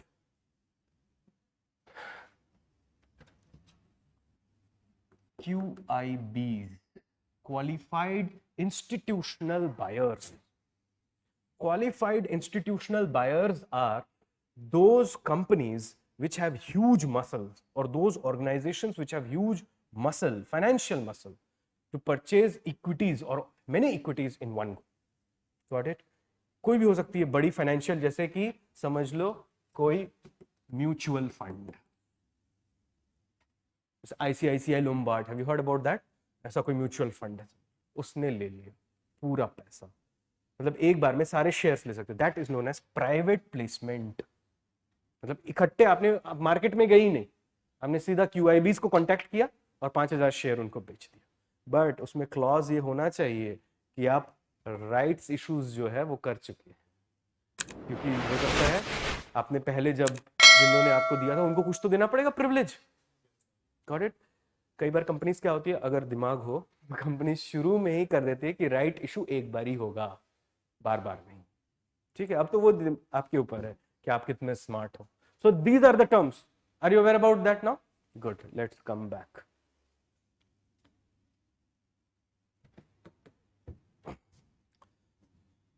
So let's look at the primary market. Indian primary market performed well despite the global turmoil. The number of firms opting to get listed on the stock market, अब समझ में आता है कैसे listing होती है IPO करके, increased by 37%. That's a big number. But the total amount raised declined to almost half of what was raised in previous year. इसका मतलब क्या है? कम शेयर्स इशू हुए हैं, लेकिन ज्यादा लिस्टिंग हुई है. And more listing means more formalization, more option for investors also to invest. Largest IPO ever in the history of India is from Life Insurance Corporation of India. अब मुझे याद है जब LIC का IPO आ रहा था तो बिल्कुल हैंग हो गया था सब कुछ, क्योंकि सबको चाहिए LIC का IPO, क्योंकि आप कहीं से भी आ रहे हो इंडिया के कोई भी हिस्से से, आप LIC को तो जानते हैं, है ना? और LIC में आपके घर में किसी ना किसी ने तो कुछ ना कुछ तो इन्वेस्ट करके रखा होगा. तो LIC इज बिग, ह्यूज जिसे कहते हैं, उसके पास इतना पैसा है कि वो अगर IPO दे रहा है तो आपको पता है कि LIC में तो प्रॉफिट ही मिलने वाला है. Then secondary market, both Sensex and Nifty rose in 2022 as compared to 2021. Secondary market is an indicator of how next primary market circle would be. Indian volatility index, अभी एक volatility index क्या है देखो, based on Nifty index option prices. You understand future and option? What is the difference between future and option?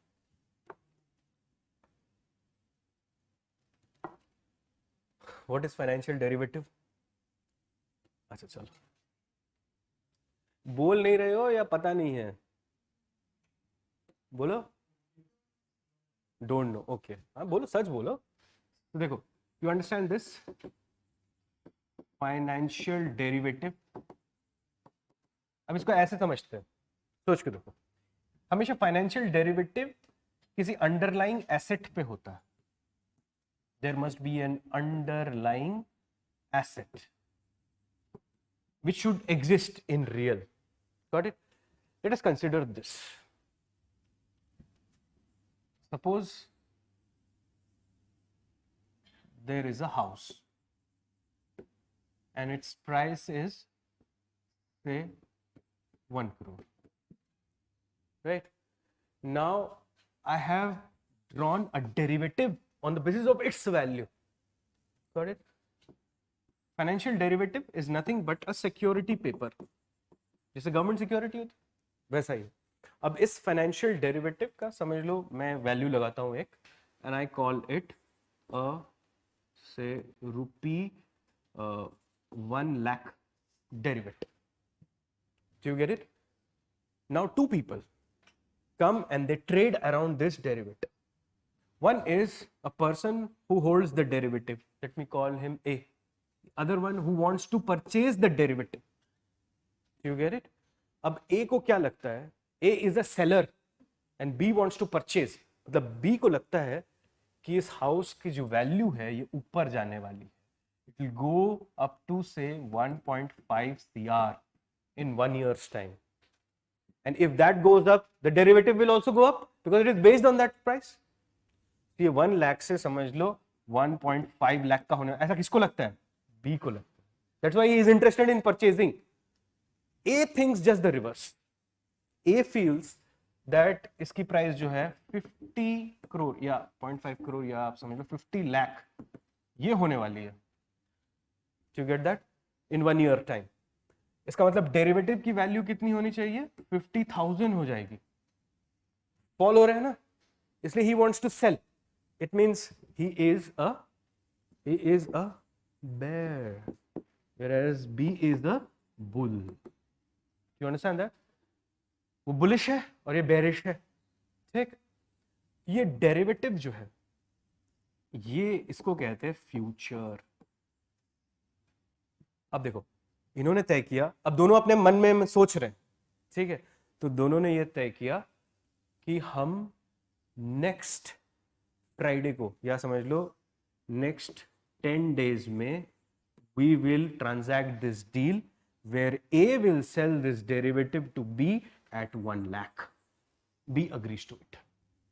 Why? Because B feels it will go up to 1.5 lakh, whereas A feels it will go down to 50,000. Both are doing what? Speculation.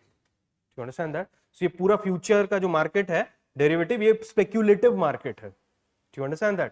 तो अब ये दोनों speculation कर रहे हैं. अब समझ लो 10 दिन बाद एक्चुअली क्या होता है, दिस हाउसेस, ये डेरिवेटिव जो है इसकी, या समझ लो चलो यहाँ पे 1 साल लिया था तो वो 365 days ले लेते हैं, 1 year.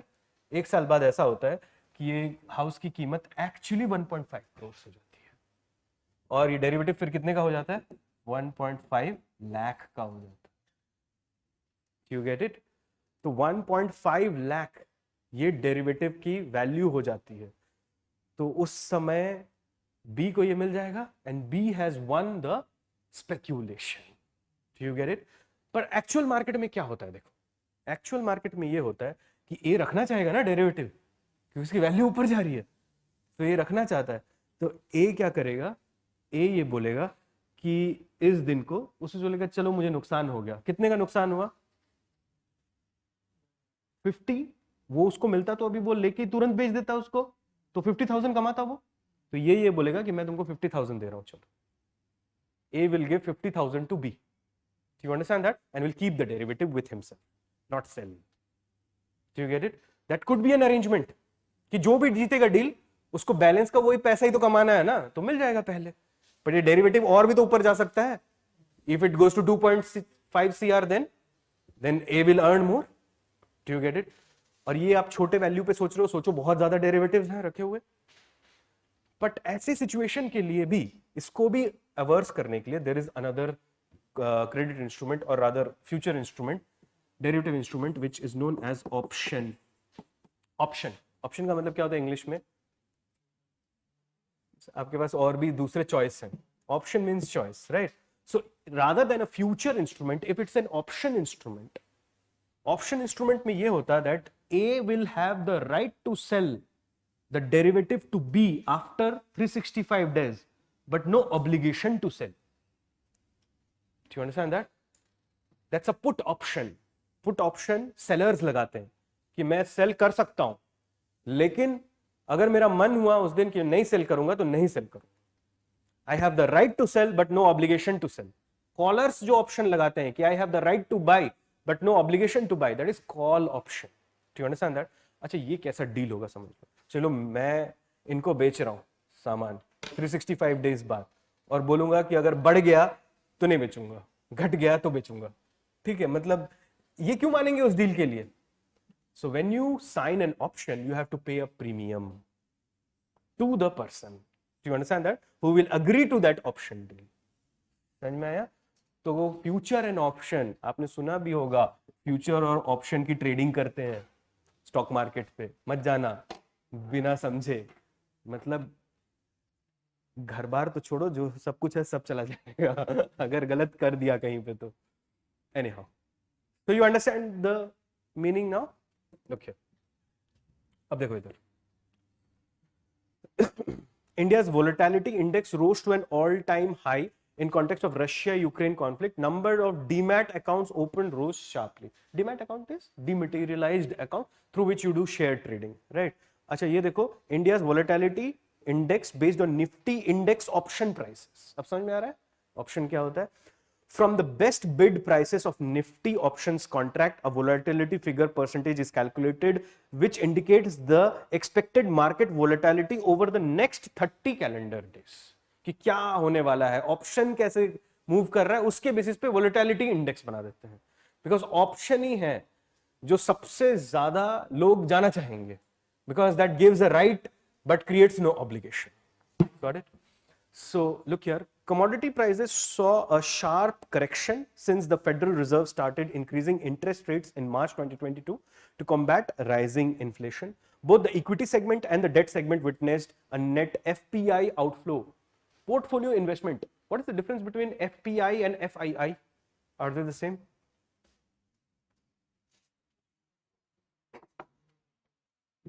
सुना है? What is FII? हाँ, portfolio investment means when you invest in shares, bonds, etc. That's portfolio investment. Direct investment is when you create some productive capacity, right? Or even transfer of technology is direct investment. देखो, FII is a subset of FPI. It means India में portfolio में foreign individuals नहीं कर सकते invest, institution के through करना पड़ता है. You understand that? That's why we have foreign institutional invest. Got it? तो इंडिया में डायरेक्ट कोई जैसे mister XYZ living in United states of America can not put money in Reliance shares, can put money only through an FII, क्योंकि ये FII जो है यही जो है जिनको कंट्रोल कर सकती है सेबी. समझ में आया? और वो इंडिविजुअल्स इतने को नहीं कर पाएगी, पूरी दुनिया में कहां कैसे करेगी, इसलिए FII के थ्रू ही इन्वेस्टमेंट इंडिया में परमिटेड है. Got that thing? Participatory notes ये इशू करते हैं FIIs, किसको? हेज फंड्स को. अब देखो कैसे होता है कि बहुत सारे लोग हैं जो FII में पैसा डालना चाहते हैं, लेकिन वो डायरेक्ट नहीं डालते पैसा. FII वो पैसा कहाँ डालती है? स्टॉक मार्केट में. तो डायरेक्ट FII में पैसा नहीं डालते, वो करते हैं बीच में एक बॉडी ले आते हैं which is hedge fund. You understand that? Hedge funds are those funds which hedge the risk of the individuals. So they put money, like 10 friends putting money into a hedge fund. Hedge funds putting the money into FII. FII putting the money into the stock market. So FII can issue participatory notes to hedge funds that you can participate in the Indian stock market. You understand that? But the point is, the SEBI cannot control the hedge funds. क्योंकि वो तो out of purview है उनके purview में क्या है? FIIs है. तो उनको कैसे कंट्रोल करती है कि उनपे एक सीलिंग लगा देती है कि आप इतने ही पार्टिसिपेटरी नोट्स डाल सकते हो, ठीक है, उससे ज्यादा नहीं दे सकते आप. और हेज फंड्स जो है वो तो ब्लैक मनी से भी बन सकता है. You get that? That's why it's very difficult to track. समझ में है? That's participatory. Anyhow, let's take a look at the insurance market. Insurance penetration in India increased steadily from 2.7% around the turn of the millennium to 4.2% in 2020 and remained the same in 2021. Life insurance penetration in India was 3.2%, almost twice more than the emerging markets and slightly above the global average. But most life insurance products sold in India are savings linked with just a small protection component, hence exposing the policy holders to a significant financing gap in the event of premature death of the primary breadwinner. देखो, insurance products कई बार क्या होता है कि you are dependent, if you work in government you are dependent on your pension once your job period expires. but जो pension आता है वो रुपये जो मिल रहे हैं आपको, वो जरूरी नहीं कि उस टाइम के इन्फ्लेशन को सोचकर मिल रहे हो. Do you get that? That's why people have created pension funds, insurance funds, etc. उसमें लाइफ इंश्योरेंस है, लॉन्ग टर्म इंश्योरेंस है, आपका बिजनेस का इंश्योरेंस है, गाड़ी का इंश्योरेंस है, घर का इंश्योरेंस है, सब चीज है. Do you get that? तो इंडिया में जो भी इंश्योरेंस है वो सेविंग्स लिंक्ड है. They are not protection related mostly. Savings linked means that if I put money into this insurance product, I save this much tax. मतलब ये वही वाला माइंडसेट है कि मैं हेलमेट इसलिए पहनता हूं कि मेरा चालान ना कटे. समझ में आया? इसलिए नहीं कि मेरे को जिंदा रहना है, मैं इसीलिए हेलमेट पहनता हूं कि मेरे को चालान ना कटे, या मैं सीट बेल्ट इसलिए लगाता हूं कि मेरे को चालान ना कटे. तो इंडिया में वो चीज ऊपर जानी चाहिए. इंश्योरेंस और पेंशन आप देखोगे यूएस में हर कोई फाइनेंशियली इंडिपेंडेंट है. क्यों है? क्योंकि उन्होंने अपने पेंशन प्लानिंग और इंश्योरेंस प्लानिंग करके रखी है अच्छे से. स्पेशली पेंशन पे वो बहुत अच्छा पैसा डालते हैं. यहाँ पे क्या है, आप GPF है जैसे हमारा जनरल प्रोविडेंट फंड है, या नेशनल पेंशन सर्टिफिकेट, आपने नाम सुना है उसका, और उसमें तो वो भी है, मतलब टैक्स फ्री भी है वो, तो आप उसमें डालते हो पैसा. लेकिन कुछ पेंशन फंड्स और इंश्योरेंस फंड्स ये बने नहीं है. एक तो ये फाइनेंशियल इंक्लूजन में मदद करेंगे, plus they would give money to the corporates which they would put into the economy, they would create more assets and all. But insurance का पैसा, पेंशन का पैसा, ये बहुत डेलिकेट पैसा है. आप समझ रहे हो ना कि आपने जिंदगी भर सेव किया है और उसके बाद आपको मिल रहा है वो. अब तो गवर्नमेंट ने भी वैसे निकाल दिया है कि आपको सेव करना पड़ेगा जितना उतना पेंशन मिलेगा। पहले क्या होता था कि आप सेव करो ना करो, जितना फिक्स्ड है आपके पोस्ट के हिसाब से पेंशन मिला करता था, बट अब वैसा नहीं है। अब आप जितना सेव करोगे उतना आपको पेंशन मिलेगा। Got it? Yes. And let me tell you one thing, again I'm telling you, the fastest way to become poor is to save money. Got it? That is the fastest way to become poor. Let me tell you, let me give you an example. Suppose there is a house help works in your home, right? And there is, your home carries has 5 members. Suppose the father is working in a bank, earns, suppose, say 50K per month, right? That's his earning. And your mother is a housewife, and then you have 3 brothers and sisters. That's your family, suppose. That's the scenario. And in your home there is a maid to whom you give, say, 15K. His husband, her husband works in a factory, earns 25K, has 3 sons, works in, say, Swiggy, Zomato, etc., earn 25. So cumulatively they earn 1,22,25,000 kind of, right? And you have 50K, and your is pension deductible and tax deductible, disposable. So in 10 years time, both these households will be at same. Got it? It is important to invest. But anyhow, financial literacy है नहीं, छोड़ो उस बातों को. So this is the scenario. Let's take a look at the pension sector. India's pension sector has expanded since the introduction of NPS and APY. Coverage of the population in pension has risen under these two. As a share of the total population, it has increased from 1.2% to 3.7%. PIFRDA bolo aap ya Financial Stability and Development Council has taken several steps to enable consumers to make informed decisions and reap the benefit of formal financial sector. India is, now this is important for you, India is one of the fastest growing insurance market in the world and is expected to emerge as one of the top 6 insurance markets by 2030. That's very promising. Digitization of India's insurance market, accompanied by an increase in FDI limit for insurance companies, is likely to facilitate an increased flow of long-term capital, a global technology, processes, and international best practices which will support the growth of India's insurance sector.